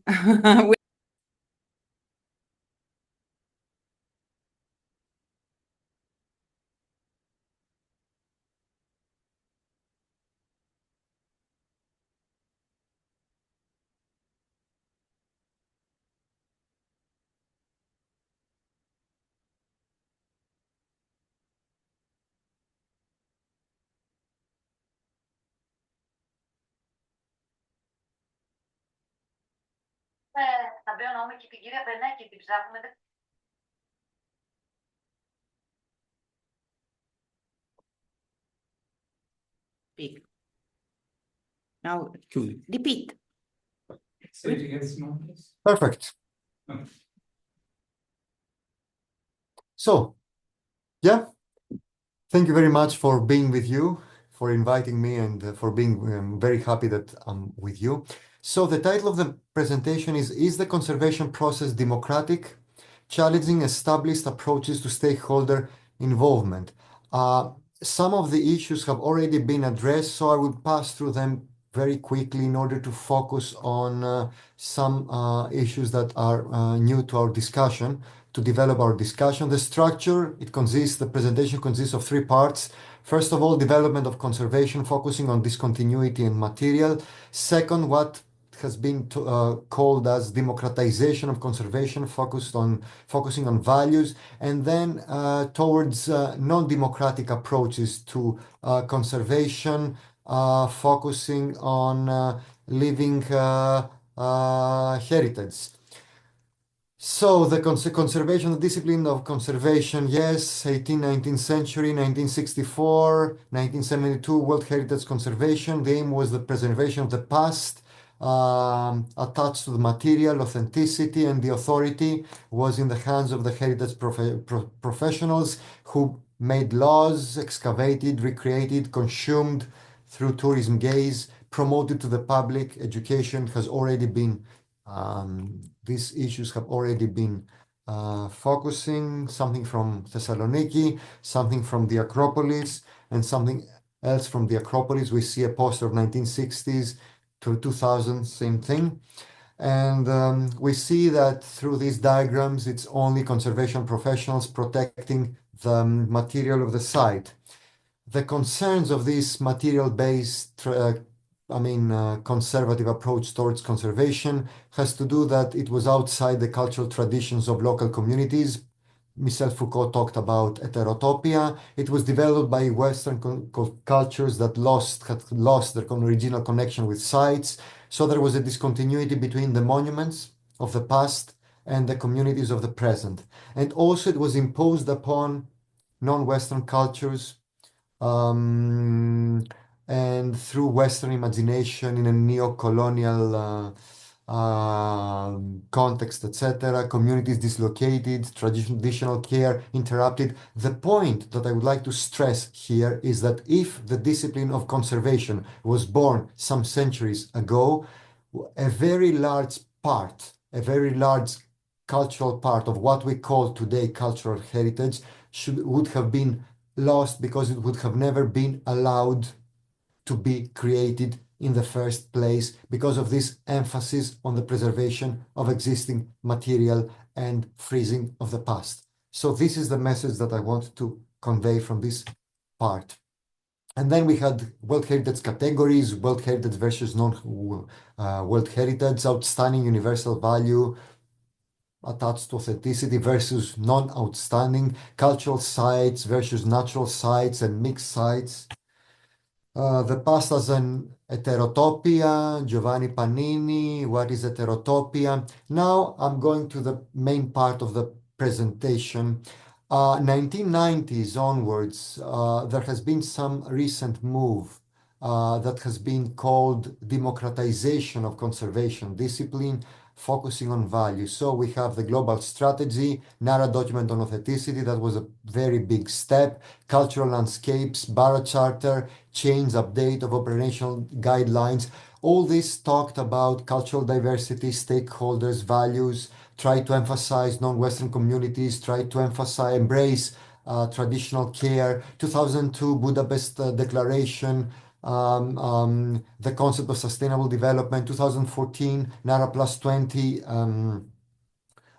agreement, talking about virtual global communities, talking about values changing not only in terms of space, what we were calling cultural diversity, but also of time. This means that over time, values can change and do change.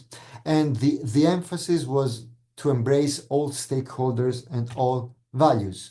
So another diagram, we have the site with different stakeholder groups, stakeholders, and as we see, all these arrows are equal because all these stakeholder groups are assigned equal value, ascribe equal values to the site, and the local community is seen as one of these stakeholder groups, all operating under the leading authority of the conservation professionals. Chaco Culture National Historical Park, an UNESCO World Heritage Site in New Mexico and US. 1600, the site was associated with Navajo local Indian communities who built their homes there, built their tombs there, built their temples there, and they were the main community group, and I dare to say the only community group associated with the site. 1900, local government, US government declared this site a national historical park. So following a conventional material-based approach, they kicked Navajo communities out because their emphasis was on the preservation of the fabric. But some years, some decades later, after 1960s, etc., because of the international developments, they decided to follow a values-based approach, an integrated approach towards the management of this site. So they integrated the Navajo communities, came back to the site, and even representatives of Navajo communities were in the managing committee itself of the site, so that so that they ensure that emphasis was given to the Navajo communities. At some point in 1985, 1990, some New Age groups, contemporary, astrological, etc., community appeared to the site and believe that this site is of importance to their solar, etc., interests and values. So they demanded the use of this site.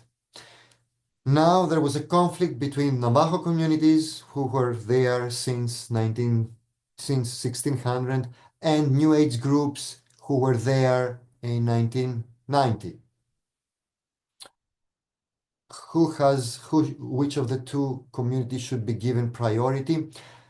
The heritage authorities decided to ban both communities from using the site because, according to US Constitution, allowing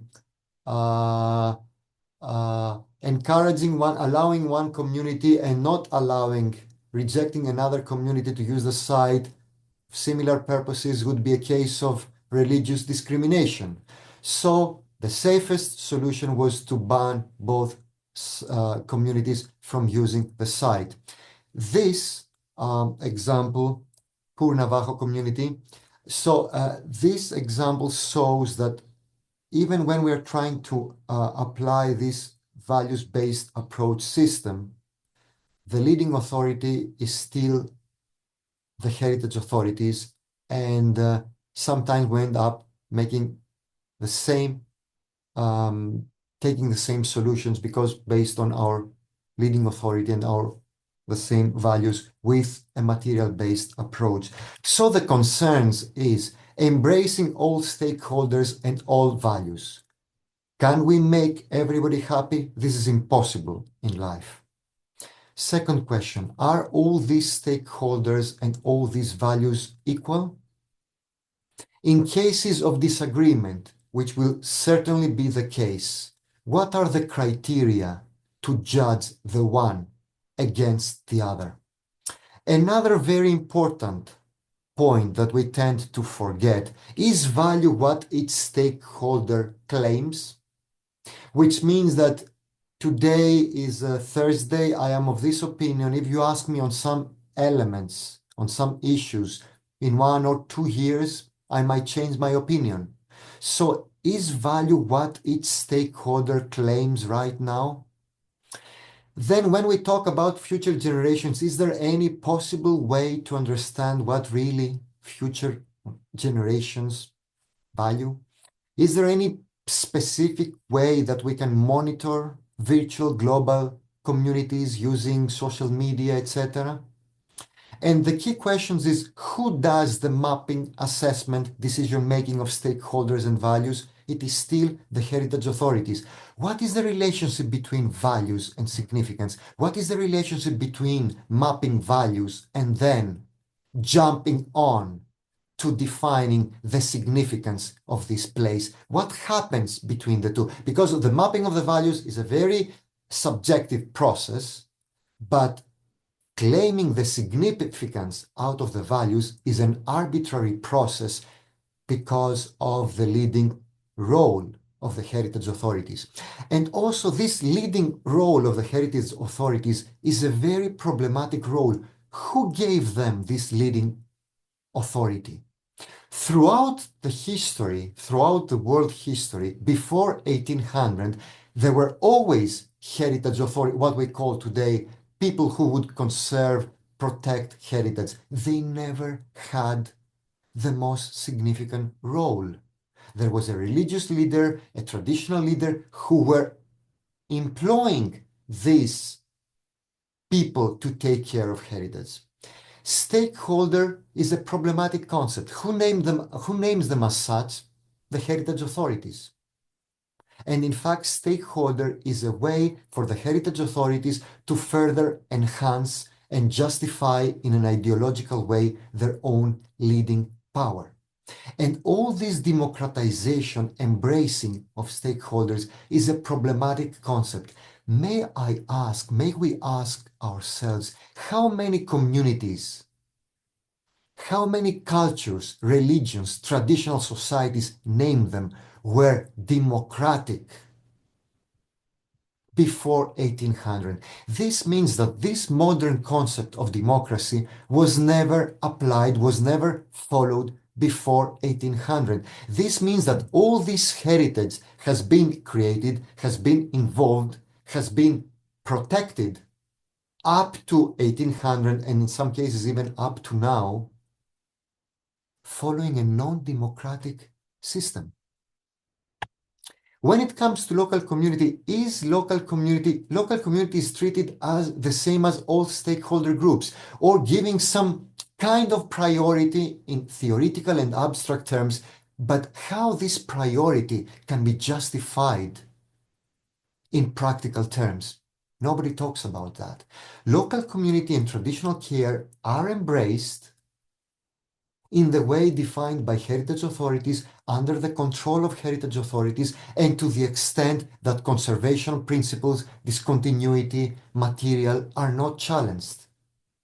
Sustainable development is gradually moving from the local level to an identified global virtual level. In most of the heritage places, the decisions are taken outside the local community at some national or peripheral or global level. The international developments are on a global level. Funding, most of the cases, comes from national or global level, etc. Inscriptions come from national or global level. So the tourism comes from a global level, etc. So sustainable development is now shifting from local to some unidentified global level. And to some extent, despite our declarations and our ways to rectify the situation, we still see tangible versus intangible, culture versus nature, etc. Have a look at the two UNESCO World Heritage Conventions, etc. Which means that this democratization, this value-based, etc., integrated management is based on an authoritative and outside of the tradition concept, discontinuity, imposed by the minority, Western, in relation to a global level, heritage authorities in relation to all the other community groups. And in fact, we are trying to continually expand, embracing all stakeholders and values, even future generations, even global virtual global communities, yet without setting any criteria. And in fact, we are trying to solve the problems. This democratization attempts to solve the problems that it itself created in the first place. So I think we should move towards less democratic or non-democratic approaches towards heritage, where not everybody would have the first say and the equal say. And this comes with the concept of living heritage. And there could be an example from a temple part of Kathmandu Valley from Nepal, where the local community had the key role in the conservation process, etc. Of course, assisted by heritage authorities, but the local community defined the conservation processes, etc. So living heritage focuses on a certain community and sees tangible and intangible as a unity. But more importantly, it tries to set some criteria. Function of heritage, arrangement of space, traditional care of heritage by the community, physical presence, or if not in heritage, from distance that goes through the local level and takes decisions on a local level. And the aim is to safeguard the community connection with heritage and to focus on the creation of heritage. And the evolution of material comes as a result of this creation of heritage. So we should stop thinking about protection. We should start thinking about creation. So we see that this core community has a central role, and all the other communities have different roles because of the different size of the arrows. And of course, there are concerns. What about non-living heritage sites? Allow me to say that I'm in the process of applying and developing a methodology based on living heritage approach that could apply to any site in the world, even, let's say, dead archaeological sites. This is where I'm focusing right now my research and my emphasis. And also, what are the boundaries of this creation evolution? And right now, I'm also working on that. And I see that the boundaries can be even far beyond the material of this creation evolution. So the conclusion of this is that we should move towards non-democratic approaches before the birth of conservation, core community, traditional care, setting criteria and hierarchies, setting criteria even through guidelines, even through laws, etc. Setting criteria, of course, on a local level, and seeking the boundaries of creation and evolution. Which means that this 1800 conservation discipline is a distorted reality, is like a distorted mirror. We have to go back before this reality to understand how heritage was continually being created, evolving, protected over time. And based on this, we have to understand that and then assist these communities through our role as heritage authorities, through our modern conservation systems, etc., practices, approaches. Thank you very much.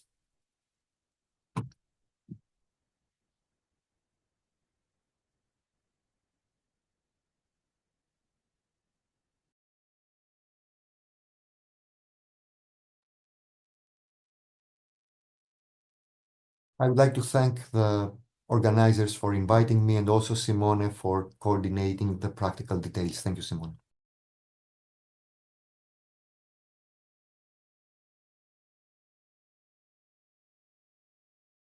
We're in country to Turkey, yes? So please, the floor is yours. If you try to be in this 15 minutes, we still have time for a short discussion. Yeah? Okay. Thanks a lot.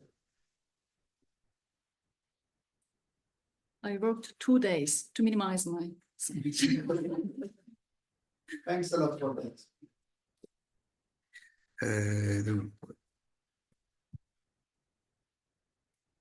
Evrim? Yes. Okay.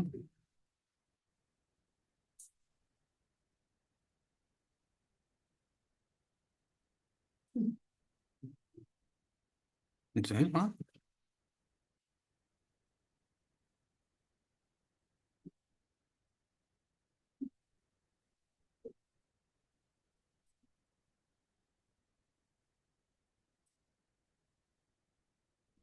Okay. So easier to go on to the back. Hello. My paper will discuss the role of heritage experts as change agents for democracy in heritage conservation. Of course, there has been a range of publications in the critical heritage studies discussing the role of heritage experts in democratizing heritage. But this paper aims first to correlate the conceptualizations of heritage expertise and change agents, and then to discuss the role of management planning as a medium, as a platform for enhancing dialogue under the control or supervision or moderation of heritage experts. Before to start the discussion, maybe it will be a repetition, but I need to underline one more time. Today, decision-making process for a values-based strategy must consider and manage diverse and sometimes competing values to various groups. So postmodern expertise turns out to be a product of these social relations, reproducing and mediating power and legitimizing new relations of power and knowledge, as Comte said. This integrates heritage conservation into the realm of heritage politics, and heritage experts feature a pivotal and responsive role in that. One assertive argument as regards to heritage expertise was brought by Schofield in 2014, as you know, who claimed we are all heritage experts. According to his view, very briefly, every person with certain attachment with a place is a heritage expert of that place. But as some scholars underlined that naming everyone as expert would undermine the importance of professionalism, blur the boundaries in between the experts and non-experts, and lose the basis for validated knowledge. Therefore, my categorization of heritage stakeholders originates in their power stemming from their relations with the heritage sites. Of course, you can... Oh.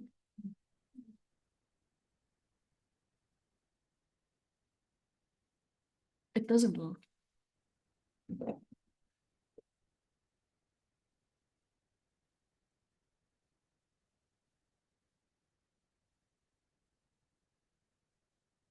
This doesn't work also.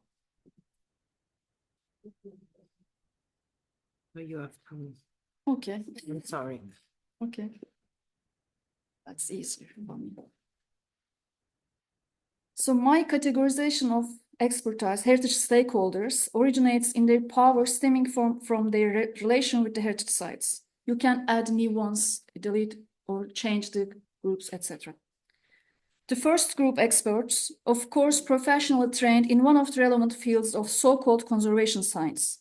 So they possess a certification or license proving their scientific and practical knowledge and skills as to how to research, document, interpret, conserve, plan, and present the heritage sites. So the decisions they will make are mostly scientifically legitimate in the view of community and decision makers.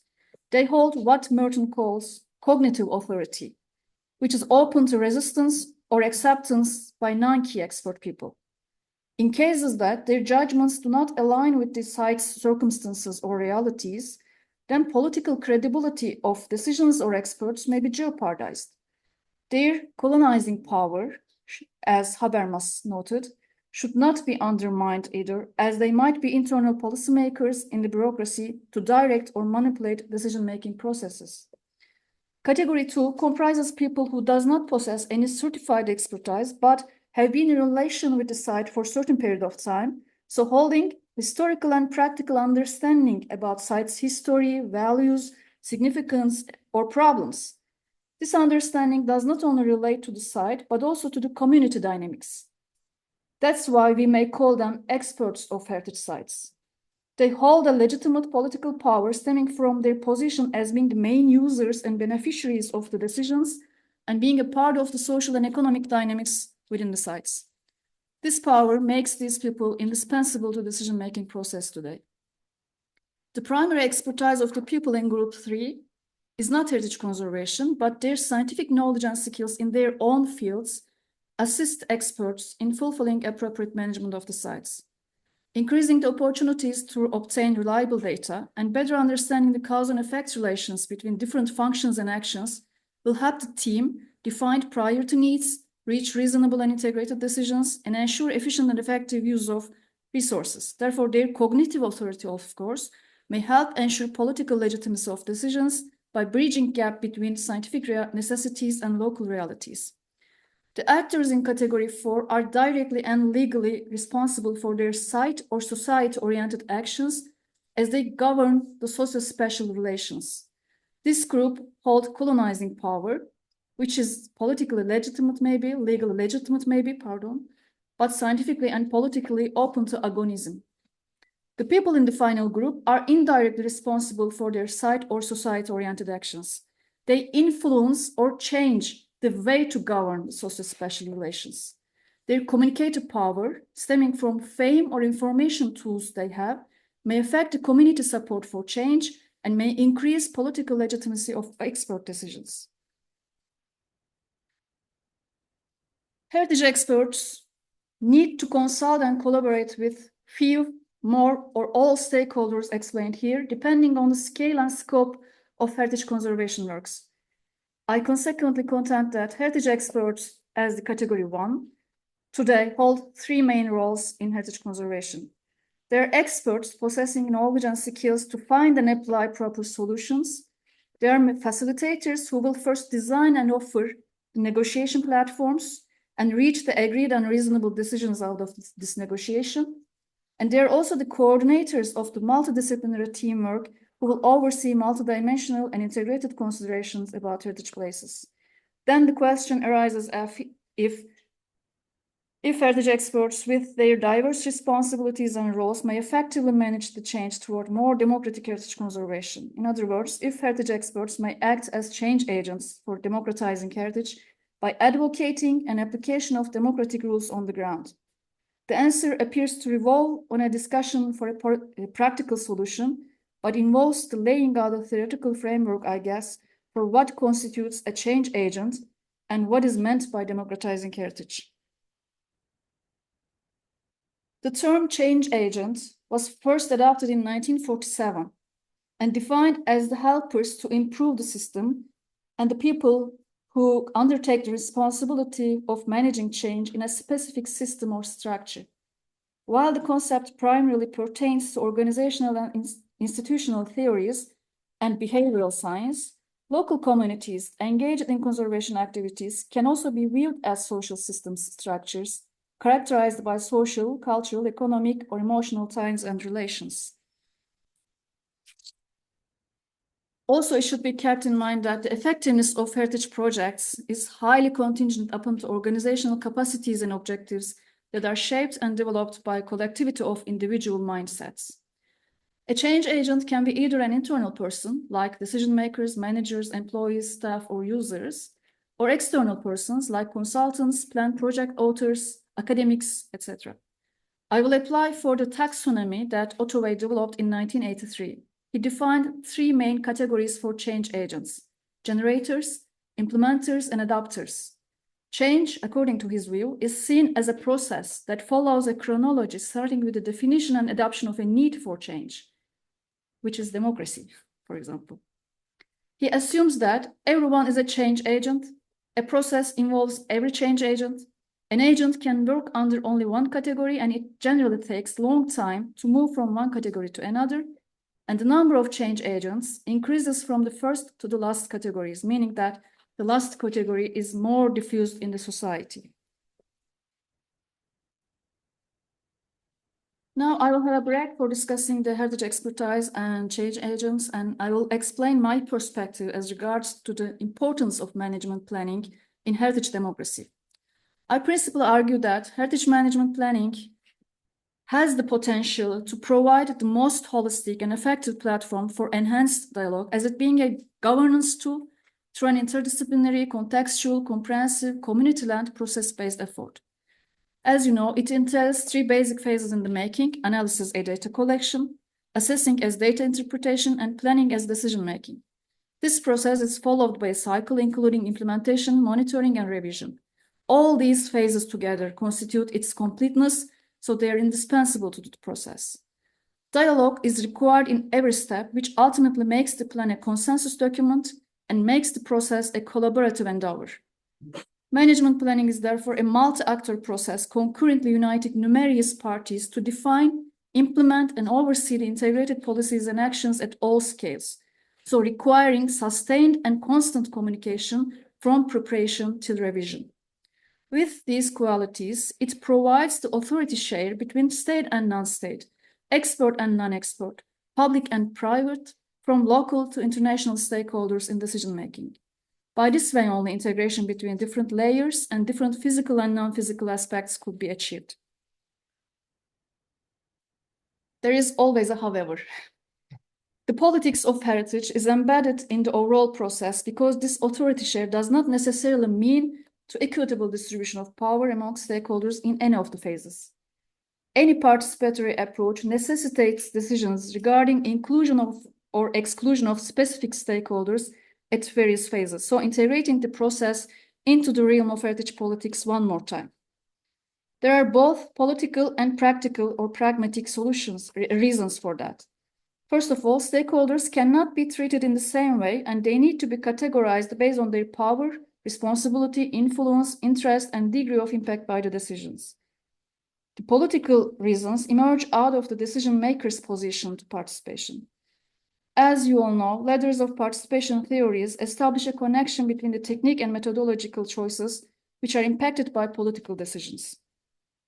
The classifications here by different scholars contain different numbers of steps, but three basic categories can be mentioned as communication, consultation, and cooperation, in which the participant's power evolves from weak to strong among steps.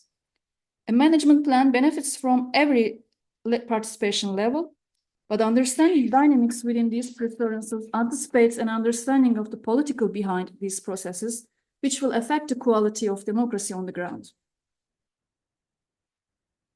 So I don't claim that every management plan will automatically end up with power-free or power-balanced governance systems with the application of reasonable and perfect participation strategies.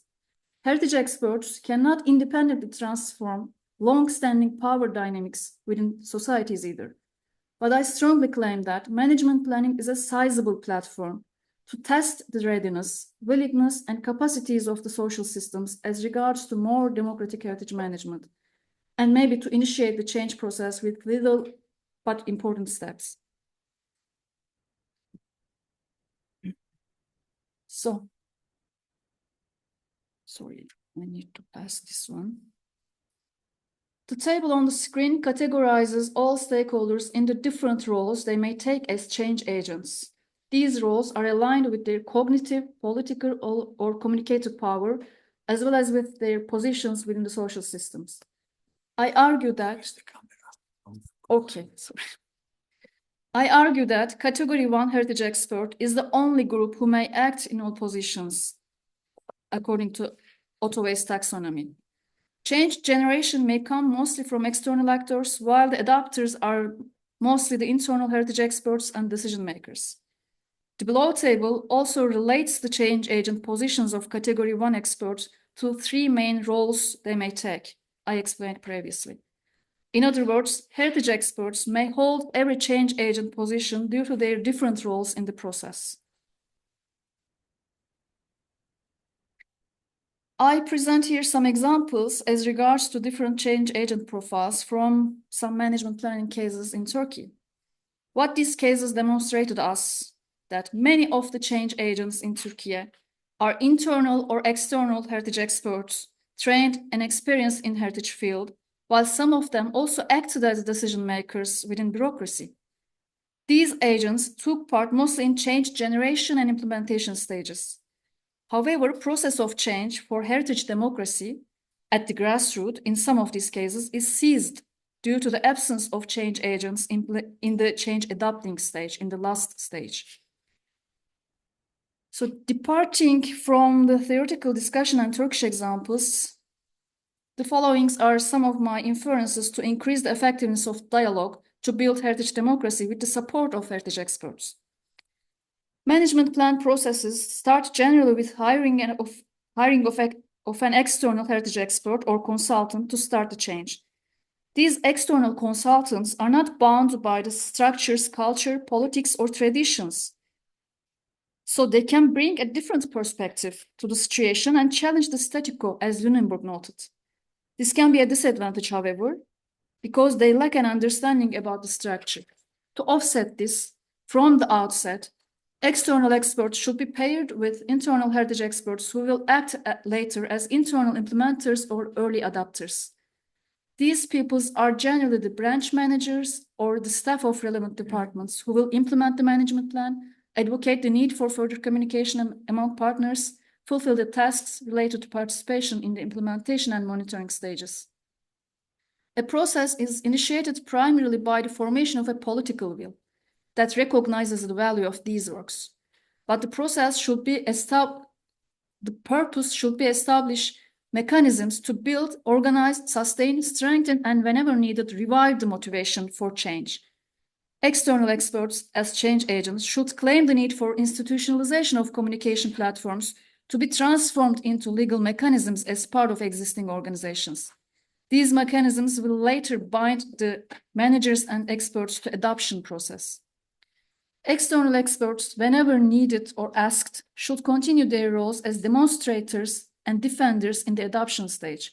I'm aware this is not in line with Ottaway's taxonomy, but the practice has already proved that heritage advocacy may be needed for sustaining public and organizational support in the implementation and monitoring phases. I finally argue that the faith in democracy will emerge at the grassroots during practice, that is the change implementation stage, to the extent that heritage professionals as experts, facilitators, or coordinators manage the proper application of and better most use of democratic rules on the ground. This is what Turner quoted as modeling through heritage politics.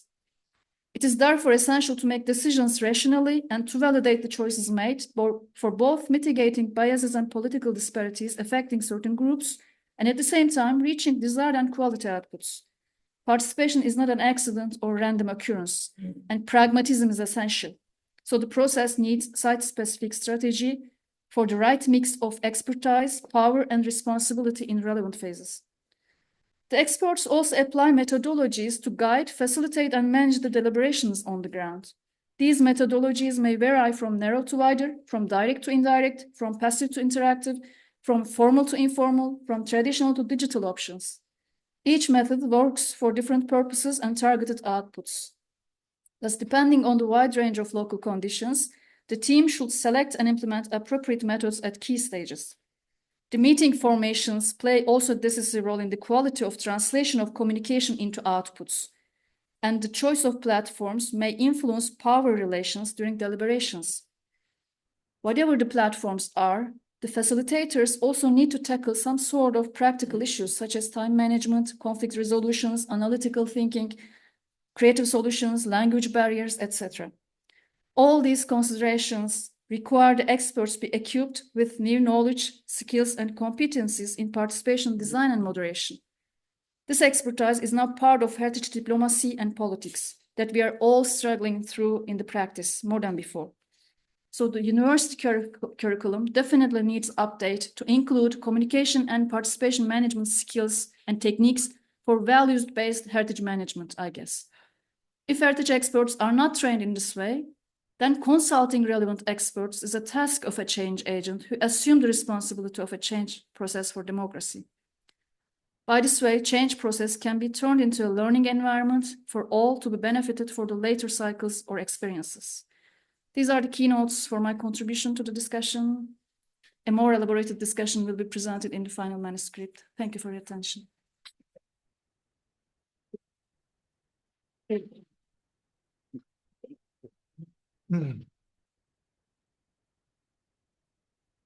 Thanks a lot. I am a bit disappointed when I saw, as the academic teacher, that I'm in the 5th group at the very last position, but anyway. Dear colleagues, of course, after the afternoon session, we will have time for the discussion, but nowadays we could have a few minutes for your comments if you need. Very brief, of course.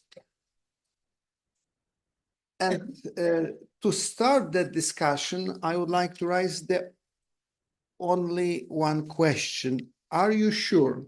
Are you sure? That was my feeling listening to your papers, that the starting point and the main challenge for us to give more power into our society in hands. Are you sure? Are you really sure, being a specialist responsible for the heritage protection, that that would be the solution of our problems, to give them more power? They would be more responsible for the monuments. Ruxanda, just brief comments to start the discussion before the lunch. Yes, please. I have a very quick question for all the speakers, but that one is for Evrim, because I think I really appreciated the mention at the end of training for management in dealing with value-based approach that involves the community, because I think that's where we lack at the moment in terms of specialists in the field on site who are in charge with the management of heritage sites, but they do not know how to deal with the communities in a way that it enriches the approach. Because I do see the subtext in your question, Bogusław. The problem is that you need to have a very informed community in order to be able to actually contribute to this discussion. If you just go and ask, what would you do with this heritage, or what is your heritage, and so on, without having first this level of information and access to heritage, communities may have that very low in their list of needs. Yeah, especially as we are dealing in a lot of places with communities that are underprivileged, that are coming out of conflict and or places that where poverty is much more important than heritage in a way in the agenda of the local community and politicians. However, I think articulating and training heritage professionals to know how to explain and make accessible heritage in a way that contributes to the welfare in the end of these communities. I think that is really key. So my question is, how can that be done really, especially the applicant has called for this kind of training? Maybe not to answer, to think about that for the discussion later on. Any other comments, please, for the deliberation during the touchline? Thank you very much. Again, from Turkey, I think this is an answer to your question.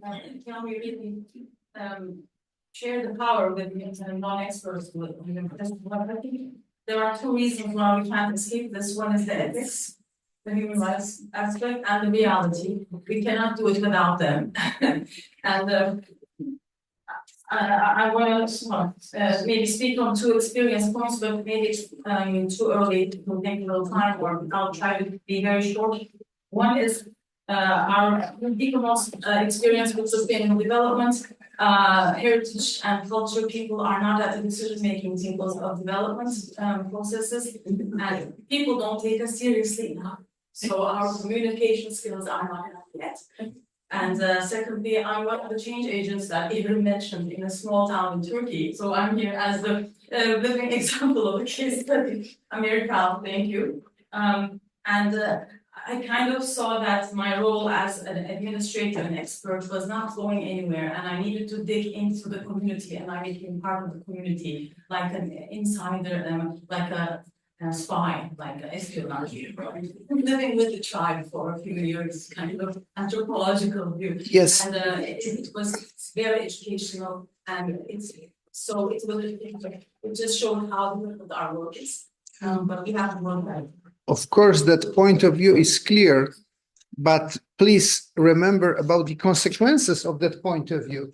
If we agree that society is the main actor, the main owner, so it means that they could decide about the everything. So, for example, if they decide that heritage shouldn't exist because they need space for any reasons, they have the right to do that.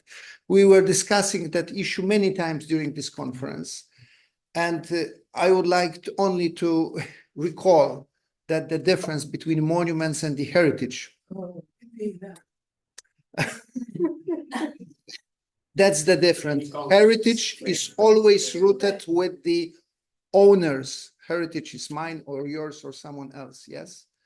It means that if I'm the owner, I have the right to fully decide. And on the other hand, we're saying about transmitting to the future generations. So what we transmit, if we decide that we are the owner and we could use for any sources of that. That was the difference between the monuments, which existed objectively, they has the value, we know about the values of those places, and we are convinced that we should transmit also to the future generation. That's only the consequence of that. I'm not trying to solve the problem, only I'm saying that if we decide that society is the owner, it means that we're giving the power to the society to decide about the heritage and to do whatever they want. That's only the consequence of that.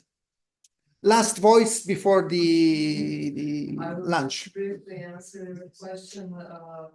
It depends on the society and the community, really, if we give them the power or not. Without the community protection, heritage is, well, we can say clearly impossible. But if we give them all the power, I mean, not all, but the main power to transmit it to the next generations, it can be very tricky. So we also, as we think differently about the monuments protection, we can never use the same method through the process of protection for even two similar monuments. It is the same with the local communities. We always have to see, to balance if there are chances to give them such a responsibility. Yeah, it seems to me that better it would be say about the searching for the balance, instead saying give them the very Yes, I wanted to say that Michelle wanted to say something. I have something to say, but don't be later. If someone wants to speak from C'è Michał, vuol fare una domanda. we always can count on her. I know that. Okay, so I give her floor for a question. May I speak? We don't hear you. No. Can you hear me now? On the screen. Try guide me. With the remote control. I want something. Yes, now. Now, okay. May I speak? I didn't understand. Very briefly. Okay, so what I wanted to say is that we're dealing with many systems, many legal systems. What is the bodies that have the power where conservation is concerned, it differs from one country, one community to the next. So it's very difficult to say a general thing. I think that what we may want to emphasize is that we need a process where, as Bogusław said, the site is assessed to recognize its values. And then we need us, the experts, to be able to say what can be done or what are the limits of what can be done so that the values of these sites, the reasons that they're protected, are maintained. And I think this is basically the limit, the field within we can act, because we cannot control anything before or after. What we need to say is this can be done and this cannot be done. And I think we need to work towards the system accepting that. Okay, dear colleagues. No, okay, it's time. Dear colleagues, because now it's time for the lunch. Yes, 2:15 sharp. Please, we have to join here, and for sure we have time after the last session for the discussion as you wish. Thanks a lot. See you a bit later on. Thanks a lot.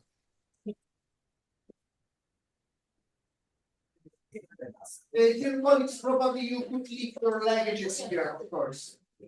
Yes, Simone. They could leave languages. Yes, of course. Yeah, you of can course. leave your bags without problem.